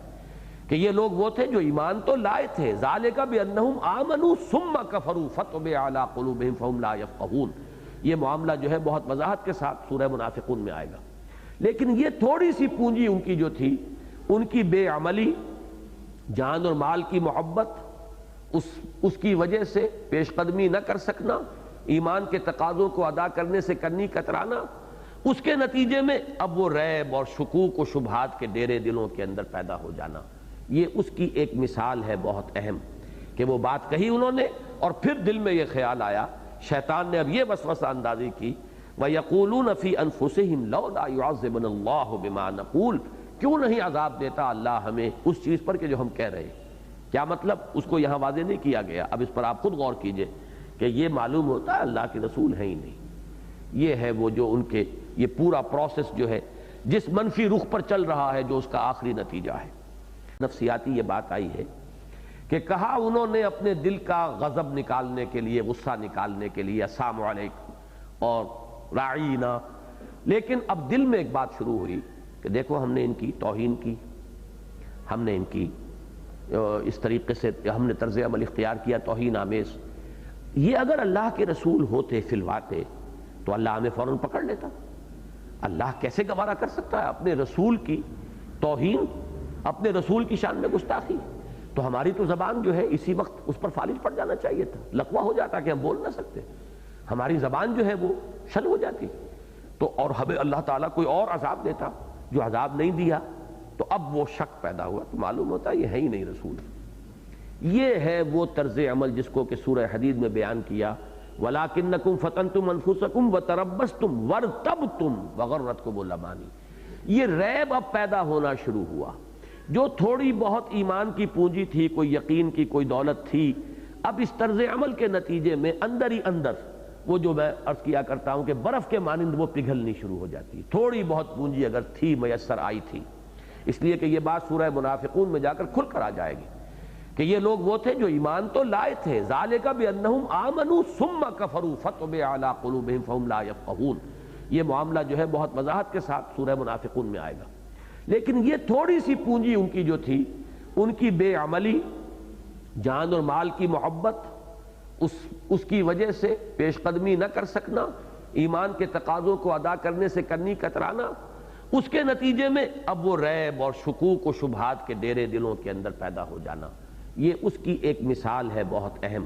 کہ وہ بات کہی انہوں نے اور پھر دل میں یہ خیال آیا، شیطان نے اب یہ وسوسہ اندازی کی، وَيَقُولُونَ فِي أَنفُسِهِمْ لَوْلَا يُعَذِّبُنَا اللَّهُ بِمَا نَقُولُ. کیوں نہیں عذاب دیتا اللہ ہمیں اس چیز پر کہ جو ہم کہہ رہے ہیں. کیا مطلب؟ اس کو یہاں واضح نہیں کیا گیا. اب اس پر آپ خود غور کیجئے کہ یہ معلوم ہوتا ہے اللہ کے رسول ہیں ہی نہیں. یہ ہے وہ جو ان کے یہ پورا پروسیس جو ہے جس منفی رخ پر چل رہا ہے، جو اس کا آخری نتیجہ ہے. حسبہم جہنم، ان کے لیے تو کافی ہے اور مناسب ہے جہنم، یصلونہا، اور اس میں وہ داخل ہو کر رہیں گے، فبئس المصیر، اور وہ بہت ہی برا ٹھکانہ ہے. یا ایھا الذین آمنوا، اہل ایمان، اذا تناجیتم، جب تم ایک دوسرے سے سرگوشی کرو، فلا تتناجوا بالاسم والعدوان ومعصیۃ الرسول. وہی 3 الفاظ دہرا کر آ گئے. تمہاری یہ علیحدہ کی گفتگو جو ہے ان 3 میں سے کسی شے کے لیے نہ ہو. کسی گناہ کی بات پر کوئی باہمی مشورہ کرنا، یا کسی زیادتی، اسم جو ہوتا ہے وہ اللہ کے ساتھ ہوگا، اور زیادتی عدوان وہ عباد کے ساتھ ہوگی، مسلمانوں کے ساتھ. کسی پر دست درازی، کسی کے خلاف کوئی اقدام، ومعصیۃ الرسول، اور رسول کی نافرمانی. ان چیزوں کے لیے سرگوشیاں نہ کرو، ان چیزوں کے لیے بیٹھ کر علیحدگی میں گفتگویں نہ کیا کرو. وتناجوا، ہاں کرو اگر کرنی ہے سرگوشی. وتناجوا بالبر والتقوی، نیکی کے کاموں کے لیے، تقوی کے لیے، بھلائی کے لیے. اس کی شرح وہ ہے جو میں آپ کو سنا چکا ہوں، سورہ نساء کی آیت نمبر 114، لا خیر فی کثیر من نجواہم الا من امر بصدقۃ او معروف او اصلاح بین الناس. یہاں 3 چیزوں سے 2 مرتبہ روکا، اس کے مقابلے میں یہاں تو صرف بر اور تقوی کے الفاظ آئے، لیکن سورہ نساء کی اس آیت میں 3 ہی چیزیں متبادل آ گئیں، الا من امر بصدقۃ او معروف او اصلاح بین الناس۔ تو اگر کرنا ہی ہے، سرگوشی کرنی ہے، یہ میں نے جیسا کہ عرض کیا کہ سرگوشی، علیحدگی میں گفتگو تمدن کی ضرورت بھی ہے، خود تحریکی ذرائع کے لیے بھی، تحریکی تقاضوں کو پورا کرنے کے لیے بھی ضروری ہے۔ کسی وقت کوئی ساتھی جو ہے محسوس ہوا نظم کی پابندی نہیں کر رہا، وہ ڈھیلا پڑ رہا ہے، اس کا جذبہ کوئی سٹ پڑتا نظر آ رہا، تنہائی میں چاہیے اس کو سمجھائیے، بلکہ اس کے لیے بہترین موقع ہی تنہائی میں جا کر بات کرنے کا ہے۔ اگر آپ لوگوں کے اندر، اجتماع کے اندر وہ بات کریں گے تو اس کے اندر مزید ہو سکتا ہے کہ ڈھٹائی پیدا ہو جائے، اگر علیحدگی میں جا کر سمجھائیں گے تو اس کے بہتر نتائج نکلیں گے۔ لہٰذا یہ ہے وہ مثبت کام کہ علیحدگی میں بات کرو تو دیکھو کہ وہ ان چیزوں کے لیے ہونی چاہیے، الا من امر بصدقۃ او معروف او اصلاح بین الناس واتقوا اللہ الذی الیہ تحشرون، اور اس اللہ کا تقوی اختیار کرو جس کی طرف کہ تمہیں جمع کیا جائے گا، تمہیں گھیر کر لے جایا جائے گا، جمع کر دیا جائے گا، مراد وہی قیامت کے دن۔ انما النجوى من الشیطان، جان لو کہ نجوہ یہ شیطان کی طرف سے ہے، ایک شیطانی فعل ہے، اور اس سے مراد اب وہی نجوہ ہوگا کہ جو وہاں ہو رہا تھا، نہ کہ وہ نجوہ کہ جس کا کہ سورہ نساء کی اس آیت میں ذکر آیا ہے۔ لِيَحْزُنَ الَّذِينَ آمَنُوا، تاکہ اہل ایمان کو رنج پہنچے، انہیں افسوس ہو۔ یہ حزن کا لفظ یہاں پر بہت ہی مناسب لفظ آیا ہے، بہت پیارا لفظ آیا ہے۔ اصل میں کہیں بھی آپ دیکھیں کہ چند افراد علیحدہ بیٹھے ہوئے ہیں اور آپس میں خسر پسر کر رہے ہیں، تو یہ ایک فطری اور لازمی نتیجہ ہے کہ طبیعت کے اندر اس سے ایک تقدر اور گرانی پیدا ہو جائے گی۔ پتہ نہیں یہ کیا بات کر رہے ہیں، پتہ نہیں میری برائی کر رہے ہیں، میرے خلاف کوئی بات ہے، کیا ہے یہ خام خواہ کا، جہاں کہیں بھی یہ چیز نظر آئے گی، کہیں کسی کونے میں 2 آدمی علیحدگی میں گفتگو کرتے نظر آئیں گے تو فطری طور پر جو ہے اس کا ایک رد عمل ہوگا، تشویش سی پیدا ہوگی، اور خام خواہ کو ایک میل سا دل پر جو ہے وہ ان لوگوں کے لیے آئے گا۔ یہ وہ حزن کی کیفیت ہے، اس سے وہ جماعتی زندگی کے اندر جو ایک کھلی فضا درکار ہے، اس میں جو ایک کھلا ماحول ہونا چاہیے، باہمی اعتماد کی فضا ہونی چاہیے، جو بات ہو کھلی کھلی ہو، سامنے ہو، لوگوں کے بربلا جو ہے وہ بات جو کی جائے موجودگی میں کی جائے، الا یہ کہ وہ چیزیں ہوں جو میں پہلے عرض کر چکا ہوں جو سورہ نساء کی آیت میں آئی ہے۔ لیکن یہ کہ عام طور پر جو نجوہ ہوتا ہے، اور خاص طور پر وہ نجوہ جس کا کہ یہ اس سورہ مبارکہ میں ذکر آ رہا ہے، وہ پھر ہوتا ہے کہ جس سے مسلمانوں کو ایک دکھ اور رنج پہنچتا ہے۔ لِيَحْزُنَ الَّذِينَ، یہی لفظ حزن آیا ہے 2 روایات میں آپ کو سنا رہا ہوں، اس لیے کہ میں نے عرض کیا آپ سے کہ اصلاً تو یہ مضامین سمجھ میں آئیں گے وہ جو کشمکش اقامت دین کی جد و جہد، انقلابی جد و جہد، اور اس میں ان 2 احزاب کا وجود میں آ جانا، اور ایک جو جماعتی زندگی میں 5th کالمسٹ عنصر ہے اس کا اس باہر کے جو کھلے دشمن ہیں ان کے ساتھ ساز باز کا ہونا، اور آپس میں ان کا نجوہ، ایک تو یہ ہے اصل مضمون، یہ سمجھ میں نہیں آیا تو گویا کہ سورہ مبارکہ سمجھ میں نہیں آئی۔ دوسرے اسی سے ہم اخذ کریں گے اپنے لیے رہنمائی، اگر ہم چاہتے ہیں اقامت دین کی جد و جہد کرنا، اسلامی انقلاب برپا کرنا، تو جو نظم جماعت ہمارا بنے گا اس کے لیے بھی آداب ہمیں یہیں سے ملیں گے۔ تیسرے درجے میں جو عموم لفظ ہے اس میں کچھ مجلسی آداب بھی آ رہے ہیں۔ یہ عام مجلسی آداب کے بھی خلاف ہے کہ علیحدہ بیٹھ کر بات کی جائے، گفتگو کی جائے، اور خاص طور پر یہ حدیثیں جو ہے جیسے کہ بخاری میں یہ روایت موجود ہے، اذا کنتم ثلاثۃ فلا يتناجى اثنان دون صاحبہما فإن ذلك ليحزنه، اگر تم کہیں 3 ہو تو 2 آدمی علیحدہ آپس میں گفتگو نہ کریں اس تیسرے سے چھپ کر، تیسرے کو بات نہ بتائیں، علیحدگی میں بات کریں، یہ ہرگز مت کیا کرو جب تم 3 ہو، اس لیے کہ اس سے اسے حزن ہوتا ہے، اسے یہ خیال ہوتا ہے کہ پتہ نہیں میرے خلاف کوئی بات ہو رہی ہے۔ تو عام مجلسی زندگی کے اندر بھی ان آداب کو پیش نظر رکھنا ضروری ہے۔ بلکہ ایک صاحب نے بڑے پیارے الفاظ لکھے ہیں کہ اسی کے ذیل میں یہ طرز عمل بھی آ جاتا ہے کہ فرض کیجئے آپ کہیں بیٹھے ہوئے ہیں 3-4 آدمی، اور 2 افراد جو ہیں ان کی زبان کوئی اور بھی ہے جس کو وہ جانتے ہیں، انہوں نے آپس میں اپنی زبان میں بات کرنی شروع کر دی، تو میں نے یہ محسوس کیا کہ واقعتاً یہ ہوتا ہے۔ ہمارے پٹھان بھائیوں کی یہ بڑی کمزوری ہے، اگر آپ کہیں ہو تو وہ اگر 2 پٹھان ہوں گے تو پھر وہ اپنی پشتو جو ہے اس کے اندر شروع ہو جائیں گے، بالکل لحاظ نہیں کریں گے کہ ہم ایسی مجلس میں ہیں جس میں کہ کوئی وہ لوگ بھی بیٹھے ہوئے ہیں جو پشتو نہیں جانتے۔ تو مجھے احساس ہوا جب میں نے ان کی وہ رائے پڑھی کہ واقعتاً طبیعت پر ایک منفی رد عمل ہوتا ہے، آدمی کچھ ان ایزی سا فیل، کم سے کم انکمفرٹیبل فیل کرتا ہے کہ یہ کیا بات ہو رہی ہے۔ وہ بات ہونی چاہیے جب مجلس میں ہے تو اسی انداز میں، اس طور سے کہ سب اس میں شریک ہو۔ البتہ کسی وقت شدید ضرورت بھی ہو سکتی ہے، تو مسلم شریف میں جو روایت آئی ہے اس میں ایک الفاظ اضافی ہے، اذا کنتم ثلاثۃ فلا یتناجی اثنان دون الثالث الا باذنہ فانہ یحزنہ، کہ اگر تم تین ہو تو تیسرے ایک کی اجازت کے بغیر دو آپس میں کوئی گفتگو نہ کریں، کوئی علیحدہ سے کوئی سرگوشی نہ کرے، اجازت لے لیں کہ ہمیں ذرا کچھ بات کرنی ہے۔ اور یہ بھی میں سمجھتا ہوں کہ کوئی بدرجہ مجبوری کہیں شدید ہی ضرورت احتیاج لاحق ہو جائے تو کرنا چاہیے، ورنہ اس سے حتی الامکان اجتناب کرنا چاہیے۔ تو یہ بھی در حقیقت جو مجلسی آداب ہیں وہ بھی ہمیں یہیں سے اخذ کرنے ہیں، اور یقیناً جیسے کہ تفسیر کا اصول ہے کہ الاعتبار لعموم اللفظ لا لخصوص السبب، اصل اعتبار کیا جائے گا الفاظ کے عموم کا، باقی جو پس منظر ہے، جو سبب ہے، جو شان نزول ہے، صرف اسی تک بات کو محدود نہیں رکھا جائے گا، بلکہ یہ جیسا کہ میں نے بارہا عرض کیا ہے کہ تدبر قرآن کے لیے پہلا قدم تو یہی ہونا چاہیے کہ خاص اس کانٹیکسٹ میں رکھ کر ان آیات کو اور اس صورت کو جن حالات میں جس پس منظر میں وہ نازل ہوئی ہیں پہلے تو اسی کو سمجھنا چاہیے، اصل بات تو وہی ہے۔ وہ جب پوری طرح انسان کے فہم کی گرفت میں آ جائے، اب عموم لفظی کے ساتھ اس کی کہاں کہاں اس کا اطلاق ہو سکتا ہے، ہمیں اس سے کیا اور ہدایات ملتی ہیں، تو یہ پھر جیسے کہ امام راضی رحمہ اللہ فیہ مسائل، اب وہ شروع کرتے ہیں کہ اب اس میں یہ مسئلے جو ہیں اس آیت سے یا ان الفاظ سے یہ چیزیں ہیں کہ جو سامنے آتی ہیں، پھر وہ گنتی کرتے چلے جاتے ہیں، وہ عموم لفظی کی بات ہوگی۔ باقی یہ کہ پہلا یقیناً غور و فکر کا مرحلہ یہی ہے کہ خاص اس کانٹیکسٹ میں رکھ کر ان الفاظ کو اور ان پر غور کیا جائے کہ جس کانٹیکسٹ میں وہ نازل ہوئے۔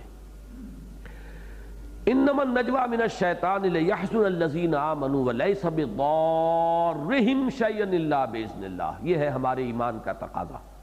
اور اس میں وہ جو حزن پیدا ہوتا ہے اہل ایمان کے دلوں میں، گویا کہ اس سے بچاؤ کی ایک تدبیر ہے جو انہیں سجھا دی گئی، اور نہیں ہے وہ یعنی شیطان انہیں کچھ بھی ضرر پہنچانے والا، قادر نہیں ہے، کوئی ضرر نہیں پہنچا سکتا، الا باذن اللہ، مگر اللہ کے اذن سے۔ یہ ہے وہ توکل اللہ پر، یقین کہ تمہیں فکر مند نہ ہو، خامخواہ پریشان نہ ہو، ان کی خسر پھسر، ان کے یہ شیطانی مشورے، ان کی یہ شیطانی منصوبہ بندیاں کوئی نقصان تمہیں نہیں پہنچا سکیں گے۔ لیکن یہ کہ ہر چیز کا ایک فطری اور فوری اثر ہوتا ہے، وہ اس کے منافی نہیں ہوتا۔ مثال کے طور پر آپ کو کوئی رنج پہنچا ہے تو فوری سا تھوڑی دیر کا ایک صدمہ، یہ ایمان کے منافی نہیں ہے، لیکن اسے دل کو لگا لینا یہ منافی ہو جائے گا۔ سورہ تغابن جب ہم پڑھیں گے تو تفصیل سے یہ بات سامنے آئے گی، ما اصاب من مصیبت الا باذن اللہ ومن یؤمن باللہ یہد قلبہ، کوئی مصیبت اللہ کے اذن کے بغیر نازل نہیں ہو سکتی۔ تو جس کو اللہ پر ایمان ہو اس کے دل کو تو اطمینان اور سکون رہتا ہے کہ اگر کوئی بات آ گئی ہے تو کوئی پرواہ نہیں، میرے رب کے علم کے بغیر تو نہیں آئی، اس کے اذن کے بغیر نہیں آئی، وہ میرا خیر خواہ ہے، میری مصلحتوں کو مجھ سے بہتر جانتا ہے، میں تو نہیں جانتا وہ جانتا، انک تعلم ولا اعلم وتقدر ولا اقدر، تو اس لیے کوئی فکر کی بات نہیں۔ یہ ہے ایمان کا وہ لازمی تقاضا۔ لیکن فوری طور پر کچھ افسوس ہو جانا، کوئی عزیز فوت ہو گیا، اس کا کوئی رنج اور صدمہ، یہ ایمان کے منافی نہیں ہوگا۔ اسی طریقے سے جب جماعتی زندگی میں لوگ دیکھتے ہیں کہ کچھ لوگوں نے جتھا بندی کر لی ہے، علیحدہ بات کر رہے ہیں، تو یقیناً اس کا ایک رد عمل ہوگا طبیعت پر، ایک ملال جو ہے پیدا ہوگا، البتہ اس کو زیادہ گہرے نہیں ہونے دینا چاہیے،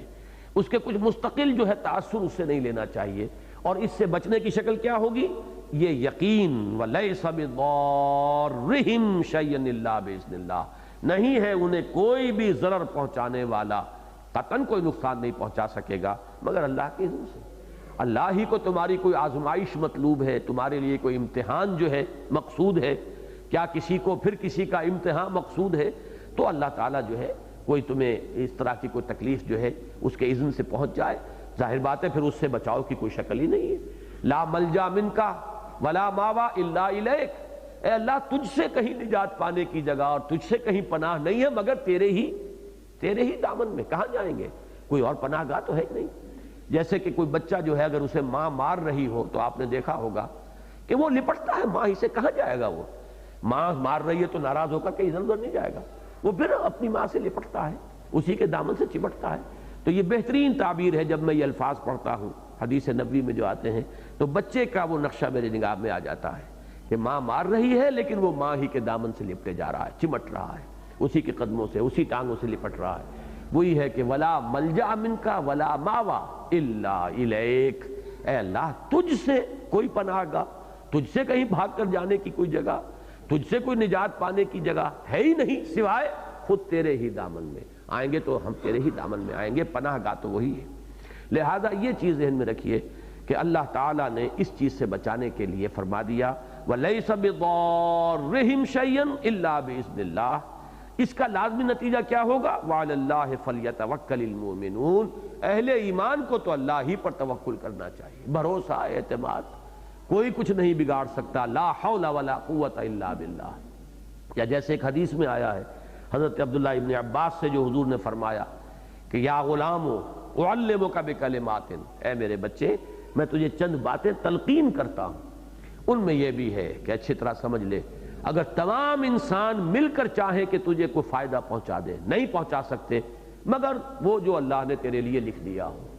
اور اگر تمام انسان مل کر تجھے کوئی گزند پہنچانا چاہیں، نقصان پہنچانا چاہیں تو ہرگز نہیں پہنچا سکیں گے مگر وہی جو اللہ نے تیرے لیے لکھ دیا ہو۔ یہ ہے وہ یقین کہ پھر انسان کو کوئی فکر اور تشویش نہیں ہوگی۔ یا ایھا الذین آمنوا اذا قیل لکم تفسحوا فی المجالس فافسحوا یفسح اللہ لکم، اہل ایمان جب تم سے کہا جائے کہ کھل جاؤ مجلسوں میں، وسعت پیدا کرو، تو ذرا کھل کے بیٹھا کرو، اللہ تعالیٰ تمہارے لیے کشادگی پیدا کر دے گا۔ یہاں دو مفہوم لیے گئے تفسحوا کے، ایک تو یہ ہے کہ اگر کوئی آیا ہے مجلس میں، ہم بیٹھے ہوئے ہیں، یہ عام مجلسی آداب کے اعتبار سے ہوگا، اب اگر کوئی آ گیا ہے تو ایسا نہ ہو کہ وہ کھڑا کھڑا ہی بیچارہ سوکھتا رہے اور دیکھے کہ کہاں جاؤں، معلوم ہو کہ ہاسٹائل قسم کا ایٹماسفیئر ہے، کوئی اسے جگہ دینے کے لیے تیار نہیں ہے۔ آنے والوں کے لیے کھل کر ان کو خوش آمدید کہنے کا ایک انداز جو ہے کہ ان کے لیے فوراً جگہ بنائی جائے کہ اس مجلس کے اندر وہ یہ محسوس نہ کریں کہ وہ ان ویلکم گیسٹ ہیں، بلکہ یہ کہ انہیں محسوس ہو کہ کھلے دل کے ساتھ، جیسے حضور کی ایک حدیث بڑی پیاری حدیث ہے کہ تبسمک فی وجہ اخیک صدقۃ، اپنے متبسم چہرے کے ساتھ اپنے کسی بھائی سے ملاقات کرنا یہ بھی صدقہ ہے، یہ بھی نیکی ہے۔ ایسا نہ ہو کہ کوئی آپ سے ملنے آیا اور آپ عبوساً قمطریرہ بنے ہوئے ہیں، نہ بات کرنے کے لیے آمادہ ہیں، اور چہرے کے اوپر بھی آپ کی ایک عجیب سی کیفیت ہے، تو وہ بیچارہ پچھتائے گا کہ میں نے خامخواہ یہاں آ کر غلطی کی اس وقت، بجائے اس کے تبسمک فی وجہ اخیک صدقۃ، آپ نے خیر مقدم کیا ہے تبسم کے ساتھ، تو یہ بھی ایک نیکی ہے، صدقہ ہے، یہ بھی بھلائی ہے۔ اسی طریقے سے آنے والوں کو خوش آمدید کہنا محفل میں، اور ان کے لیے کھل کے بیٹھ جانا تاکہ جگہ پیدا ہو جائے۔ لیکن یہ ہے مجلسی آداب۔ اس وقت ترتیب میری اپنی جو ہے وہ الٹی ہو گئی ہے کہ میں نے وہ آخری بات پہلے بیان کر دی، اصلاً اس پس منظر میں اس کو لے جائیے۔ وہ پس منظر میں بات یہ ہے کہ جب مسلمانوں کا عام اجتماع ہوتا تھا تو یہ لوگ اپنا گروہ علیحدہ بنا کر بیٹھتے تھے اور خوب ایک دوسرے کے ساتھ مل کر بیٹھتے تھے کہ کوئی اور آدمی ہمارے اندر شامل نہ ہو جائے، اس لیے کہ یہ جو جماعتی زندگی میں جو لوگ رہے ہیں، انہوں نے کچھ وقت گزارا ہے، وہ جانتے ہیں یہ بیماریاں ہوتی ہیں اور یہ اجتماعی زندگی کی بیماریاں ہیں۔ اب وہ بیٹھے ہوئے ہیں گچھا بنا کر ایک طرف، تاکہ کوئی بات حضور نے فرمائی تو کوئی تبصرہ کیا کسی نے، کوئی بڑا فقرہ چست کر دیا، اور خوبصورت فقرے کس کو کہنے نہیں آتے، اب اس پہ مسکرائے، سب کے سب لوگ مسکرائے، ایک دوسرے کی طرف دیکھا، تاکہ بقیہ جو جماعت ہے اہل ایمان کی ان کو تشویش ہو، ان کو پریشانی لاحق ہو، دل جمعی کی بجائے ایک انتشار طبعی جو ہے کیفیت کی ان کے اندر پیدا ہو جائے، تو اس پہ ظاہر بات ہے کہ وہ اگر جڑ کر نہ بیٹھتے ایک دوسرے سے تو ہو سکتا تھا کوئی آنے والا ان کے مابین بیٹھ جاتا، تو وہ گچھا بن کر بیٹھتے تھے ایک جگہ پر، جتھا بنا کر۔ در حقیقت اس کی نفی کی جا رہی ہے، کھل کے بیٹھا کرو۔ یہ اس طریقے کی علیحدہ علیحدہ ٹکڑیاں اور گچھوں کی شکل میں اور ایک جگہ اپنی جمعیت بنا کر بیٹھنا جو ہے یہ غلط ہے۔ اذا قیل لکم تفسحوا فی المجالس فافسحوا یفسح اللہ لکم، اور بڑا پیارا انداز ہے اس میں جو تلقین کا ہے، اللہ تمہارے لیے کشادگی پیدا کرے گا۔ اگر تمہارے بیٹھنے کے انداز میں بھی کشادگی ہو تو اس طریقے سے اللہ تعالیٰ تمہارے دلوں میں بھی کشادگی پیدا کرے گا اور حالات میں بھی تمہارے لیے آسانی اور کشادگی پیدا فرما دے گا۔ وَإِذَا قِيلَ انشُزُوا فَانشُزُوا، اور جب یہ کہا جائے کہ اٹھ جاؤ تو اٹھ جایا کرو۔ اب اس میں بھی وہی پس منظر سامنے ہوگا تو بات سمجھ میں آئے گی۔ اکثر یہ ہوا ہے کہ اجتماع ختم ہو گیا، حضور نے کہہ دیا بات ختم ہوئی، اب بیٹھے ہیں وہیں پر دھرنا مار کر، اٹھ نہیں رہے، تاکہ ابھی اپنے نوٹس ایکسچینج کر لیں، جو کچھ کارروائی ہوئی ہے اجتماع میں اس کے اوپر اب کیا رد عمل ہمیں اختیار کرنا ہے، کیا تبصرے کرنے ہیں باہر جا کر، وہ وہیں کے وہیں باہمی مشورہ بھی ہو جائے، یا یہ کہ اگر حضور کی محفل ہے، حضور کے اپنے اگر گھر میں ہوا ہے یہ اجتماع، اور اگر آپ مسجد میں، ظاہر بات ہے مسجد میں اور گھر میں کتنا فصل تھا، تو یہ نہ ہو کہ حضور کو اطمینان ہو جائے کہ اب لوگ چلے گئے، بلکہ آپ کے بھی اعصاب کے اوپر ایک بار رہے کہ کچھ لوگ باہر بیٹھے ہیں اور چہمے گوئیاں ہو رہی ہیں، اور ہو سکتا ہے وقفے وقفے سے کوئی قہقہا جو ہے اس کی آواز بھی حضور کے کانوں تک پہنچ جاتی ہو، تاکہ حضور صلی اللہ علیہ وسلم کی طبیعت کے اندر بھی ایک رنج اور ملال کی کیفیت پیدا ہو جائے۔ اس کے بجائے فرمایا جب اجتماع ختم ہو جائے، مجلس کے خاتمے کا اعلان کر دیا جائے، فنشزوا، اب اٹھو، جو حکم ملا ہے کمر کسو، اس کے اوپر عمل کرو، نہ یہ کہ اب وہاں پر دھرنا مار کر بیٹھے ہوئے ہیں۔ اس کے لیے بھی بڑا پیارا انداز ہے، یرفع اللہ، اگر تم یہ کرو گے، یرفع اللہ الذین آمنوا منکم والذین اوتوا العلم درجات، تو اللہ تعالیٰ تم میں سے وہ لوگ جو واقعی صاحب ایمان ہیں اور جنہیں علم دیا گیا ہے ان کے درجات کو بلند کرے گا۔ یہاں پر چونکہ ایک تھا کھل کر بیٹھنا مجلس میں، تو تفسحوا یفسح اللہ لکم، یہ لفظی جو اور معنوی جو ہے اس کے اندر ربط، تم کشادہ ہو کر بیٹھا کرو، کشادگی اختیار کرو مجلسوں میں، اللہ تمہارے لیے کشادگی پیدا کرے گا۔ جب کہہ دیا جائے کہ اٹھ جاؤ تو اٹھ جایا کرو، اب اٹھنے میں چونکہ اونچے ہونے کا عمل ہے، لہٰذا اللہ تعالیٰ تمہارے درجات بلند کرے گا۔ لیکن کس کے درجات بلند کرے گا؟ اس میں لطیف پیرائے میں اشارہ بھی کر دیا گیا کہ جن کے دلوں میں روگ ہے، نفاق ہے، مرض ہے، جو لوگ اس دنیا ہی کے ورلڈلی باعث تو وہ ہیں لیکن حقیقی علم ان کے پاس نہیں ہے، جو یہ نہیں جانتے کہ اصل زندگی آخرت کی زندگی اور اصل کامیابی وہاں کی کامیابی ہے۔ اصل میں تو صاحب علم وہ ہے جسے یہ بات معلوم ہو گئی کہ یہ زندگی جو ہے اصل زندگی نہیں ہے، ان الدار الآخرۃ لہی الحیوان لو کانوا یعلمون، اصل زندگی تو آخرت کی زندگی ہے، کاش کہ انہیں معلوم ہوتا۔ تو جن لوگوں کو یہ نعمتیں میسر نہیں ہیں، ایمان اور علم حقیقی کی نعمتیں، ان کو مستثنیٰ کر کے جن لوگوں کے پاس وہ ایمان ہے اور علم حقیقی ہے، اللہ ان کے درجات کو بلند کرے گا۔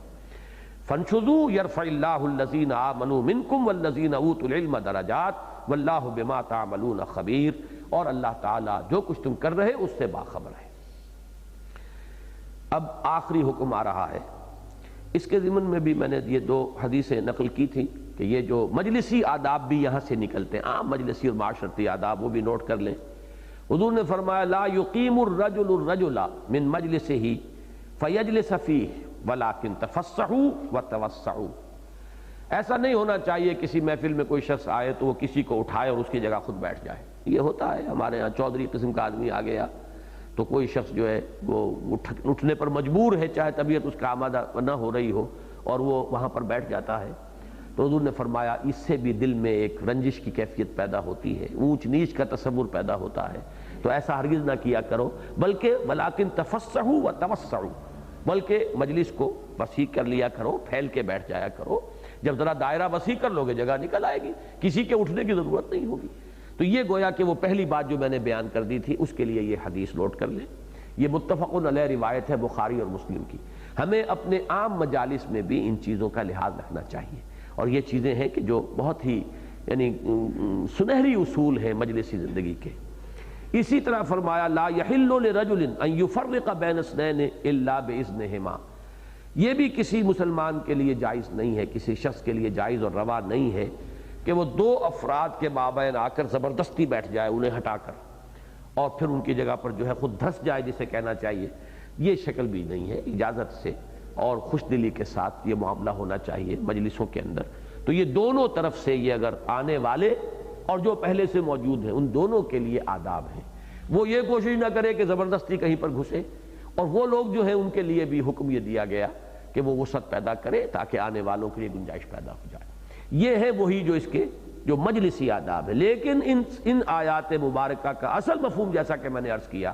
وہ جب تک وہ منافقین کا طرز عمل اور ان کا بغض اور ان کی جتھا بندی اور ان کا ایک جگہ پر گچھا بن کر بیٹھنا اور آپس میں اس طرح کی ایک جمعیت فراہم کرنا، ان عام مجالس میں اپنی علیحدہ سی ایک چھوٹی سی ٹکڑی بنا کر بیٹھنا، اگر یہ سامنے نہ ہو تو اصل مفہوم سمجھ میں نہیں آئے گا۔ اب آخری بات ہے،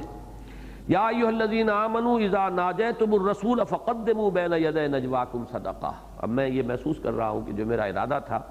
وہ تو پورا نہیں ہو رہا، ہمارا درس جو بالعموم جتنا ہوا کرتا تھا اتنا ہی آج ہو گیا ہے۔ میرا ارادہ یہ تھا کہ کچھ مختصر کیا جائے، لیکن بہرحال کوشش جاری رہے گی انشاءاللہ. آئندہ اللہ تعالیٰ اس دفعہ نہیں تو آئندہ ہمیں کامیابی عطا فرمائے.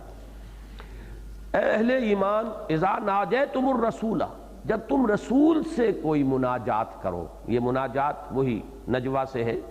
اور اسی سے یہ لفظ بنا، یعنی سرگوشی. کبھی ایسی بھی ضرورت پیش آتی ہے جماعتی زندگی میں بھی کہ امیر سے علیحدگی میں کوئی بات کرنی ضروری ہوتی ہے. صحابہ کرام میں سے بعض آ کر حضور سے علیحدگی میں کوئی بات کرنا چاہتے تھے. کوئی خبر آئی ہے باہر سے کہ کوئی قبیلہ جو ہے وہ حملہ کرنے کی تیاری کر رہا ہے. اب اس کو اگر عام کر دیا جائے تو لوگوں کے اندر ایک ہراس پیدا ہو جائے گا، ایک عام کیفیت جو ہے خوف کی، تو آ کر تنہائی میں علیحدگی میں بتانا ہے. تو اس کے لیے ضرورت جو ہے وہ جیسے کہ وہ جو نجوہ ہے وہ نجوہ اچھائی کے لیے بھی ہو سکتا تھا، ایسے ہی یہ معاملہ حضور سے علیحدگی میں بات کرنا یا کسی صاحب امر سے علیحدگی میں جا کر تخلیے میں اور خلوت میں بات کرنا، یہ بھی ایک لازمی ضرورت بھی ہوتی ہے. لیکن اسی کے پردے میں جن کے دلوں میں روگ تھا وہ اس سے اب بہت ناجائز فائدے اٹھاتے تھے. وہ خاص طور پر میرے نزدیک جو اہم ترین بات ہے کہ وہ حضرت قتادہ رحمۃ اللہ علیہ سے یہ قول منقول ہے، میں نے دیکھا ہے، باقی اور حضرات کی نگاہ وہاں تک نہیں گئی ہے، کہ وہ اپنی چودراہٹ جو ہے اس کو ظاہر کرنے کے لیے بھی یہ کرتے تھے. جیسے کہ عبداللہ ابن ابی کے بارے میں آتا ہے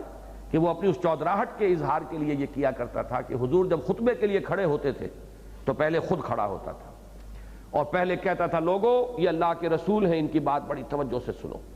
تاکہ وہ میری چودراہٹ ظاہر ہو جائے. حالانکہ اسے خود جو ہے حضور کی رسالت کے اوپر ایمان کی دولت حاصل نہیں تھی، لیکن وہ لوگوں پر اپنا رعب جمانے کے لیے اور اپنی جو امتیازی حیثیت ہے اس کے اظہار کے لیے. تو اسی میں آ کر مجلس ہے تو کوئی شخص آئے، حضور ذرا آپ سے علیحدگی میں بات کرنی ہے. اب اس سے ظاہر ہوا کہ یہ کوئی خاص قرب رکھنے والے ہیں یہ، اور ان کا کوئی خاص معاملہ ذاتی بھی ہے حضور کا، اور حضور شاید اس پر اعتماد کرتے ہیں ان صاحب پر اور ان کے مشوروں کو قدر کی نگاہ سے دیکھتے ہیں. تو اپنی ایک امتیازی شان کے اظہار کے لیے حضور کو یہ تکلیف دینا، پھر یہ کہ اس میں کچھ اور لوگ جو ہیں طرح اور طرح کی ریشہ دوانیوں کے لیے کوئی آ کر بات کرنی علیحدگی میں، تاکہ لوگوں کے اندر ایک ہراس پیدا ہو جائے کہ شاید کوئی خاص بات ہے، کوئی حملہ ہونے والا ہے، کوئی جنگ ہے، کوئی کیا معاملہ ہے کہ انہوں نے آ کر اس نہج پہ علیحدگی میں بات کرنے کے لیے حضور صلی اللہ علیہ وسلم سے درخواست کی ہے. تو یہ تھا ان کا طرز عمل. اس سے حضور کو بچانے کے لیے، اور سب سے آگے چلیے، ظاہر بات ہے کہ جو کہیں ذمہ دار ہے کوئی فرد، اس کے وقت کی بھی اب اتنی ہی قدر و قیمت ہو جاتی ہے. اس پر یہ انکروچمنٹ جو ہے، وہ بھی علیحدگی میں بات کرنا چاہتے ہیں، یہ بھی علیحدگی میں بات کرنا چاہتے ہیں، وہ بھی کچھ چاہتے ہیں کہ علیحدگی میں وقت مل جائے. تو آخر وقت تو محدود ہے، وہ تو نہیں کھنچ جائے گا ربڑ کی طریقے سے. اس سے بھی خود جماعتی زندگی کو نقصان پہنچتا ہے.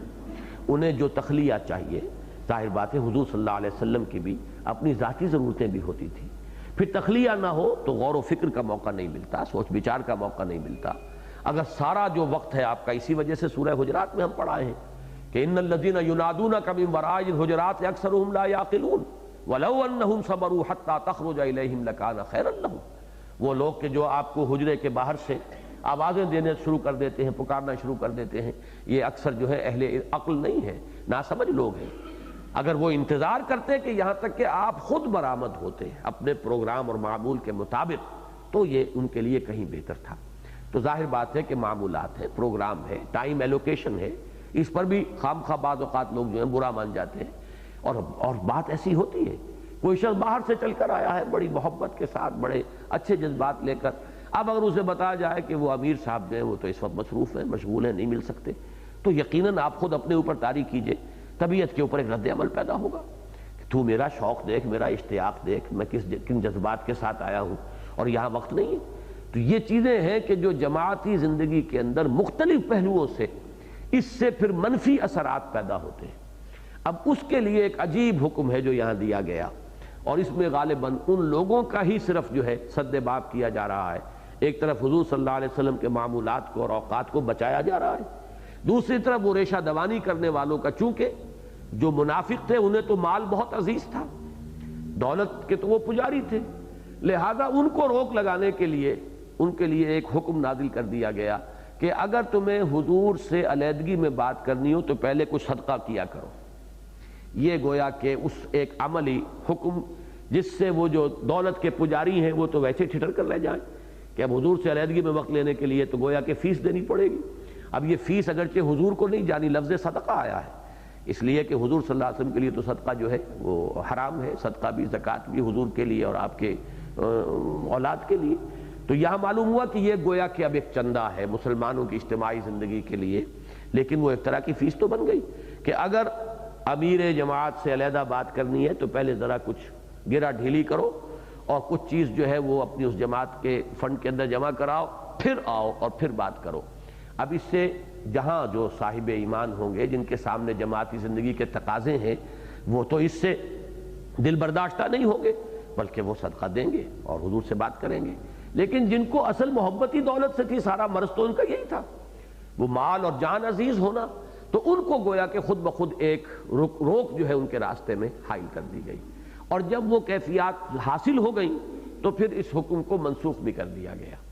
تو یہ ایک مثال ہے قرآن مجید میں کہ ایک حکم جو ہے جب آیا وہ بھی، اور پھر اس کے اب نہیں معلوم ہمیں کتنے دن کے بعد کتنے عرصے کے بعد اس کی منسوخی ہوئی ہے، تو اس کا جو ناسخ آیت جو ہے وہ بھی ساتھ ہی یہاں پر قرآن مجید میں شامل کر دی گئی ہے۔ جو حضرات واقف ہے میری رائے سے، یہی رائے میری ہے جو 23واں رکوع ہے سورہ بقرہ کا، جس میں رمضان اور روزے کا حکم آیا ہے، کہ اس میں بھی ناسخ و منسوخ جو ہے وہ دونوں بالکل ساتھ ساتھ رکھ دی گئی ہیں، اور اسی وجہ سے بہت سے لوگوں کو ان کے سمجھنے میں دقت پیش آئی ہے اور مغالطہ ہوا ہے۔ بہرحال یہاں پر ایک مثال اور بھی ہے سورہ مزمل میں بھی، وہ جو قیام اللیل کا حکم تھا اس کے لیے جو نسخ کرنے والی آیت نازل ہوئی وہ بھی سورہ مزمل کے آخر میں شامل ہے۔ دوسرا رکوع بلکہ وہ ایک ہی آیت پر غالباً مشتمل ہے، بہت طویل آیت ہے، پورا رکوع اسی پر مشتمل ہے، تو وہ ہے جس نے کہ اس حکم کو منسوخ کیا تھا جو ابتدائی صورت کے اندر آیا ہے، قم اللیل الا قلیلا نصفہ او انقص منہ قلیلا او زد علیہ ورتل القرآن ترتیلا، جس کی روح سے کم تہائی شب کھڑے رہنا لازم ہو گیا تھا۔ اب اس کی منسوخی جو ہے وہ سورہ مزمل ہی کی آخری آیت میں ہے، وہی مثال یہاں بھی ہے۔ یا ایھا الذین آمنوا اذا ناجیتم الرسول فقدموا بین یدی نجواکم صدقہ، اہل ایمان جب تمہیں رسول سے علیحدگی میں بات کرنی ہو، مناجات کرنی، مناجات بھی یہی ہے اصل میں، اسی سے لفظ بنا ہے، اور اس کے معنی کیا ہے؟ اللہ سے سرگوشی کرتا ہے انسان۔ مناجات کیا ہے؟ اللہ کی تعریف ہے، حمد ہے، مناجات ہے، گویا کہ سرگوشی ہو رہی ہے اللہ سے۔ اذا ناجیتم الرسول، علیحدگی میں تخلیہ میں بات کرنی ہو رسول سے، فقدموا بین یدی نجواکم صدقہ، تو اپنی اس علیحدگی کی گفتگو سے پہلے صدقہ پیش کرو، اس پر مقدم کر دو، پہلے دو صدقہ۔ ذالک خیر لکم واطہر، یہی تمہارے لیے بہتر بھی ہے اور زیادہ پاکیزہ بھی ہے۔ فإن لم تجدوا فإن اللہ غفور الرحیم، ایک اس میں ایکسیپشن بھی کر دی گئی کہ اگر تم نہ پاؤ، کسی کے پاس نہیں ہے کچھ صدقہ دینے کے لیے، تو کوئی بات نہیں ہے، اللہ تعالیٰ غفور ہے، رحیم ہے۔ لیکن عام قانون یہی رہے، اس سے یہ بات سامنے آ گئی، فقراء صحابہ کے راستے میں تو رکاوٹ نہیں رہی، لیکن وہ جو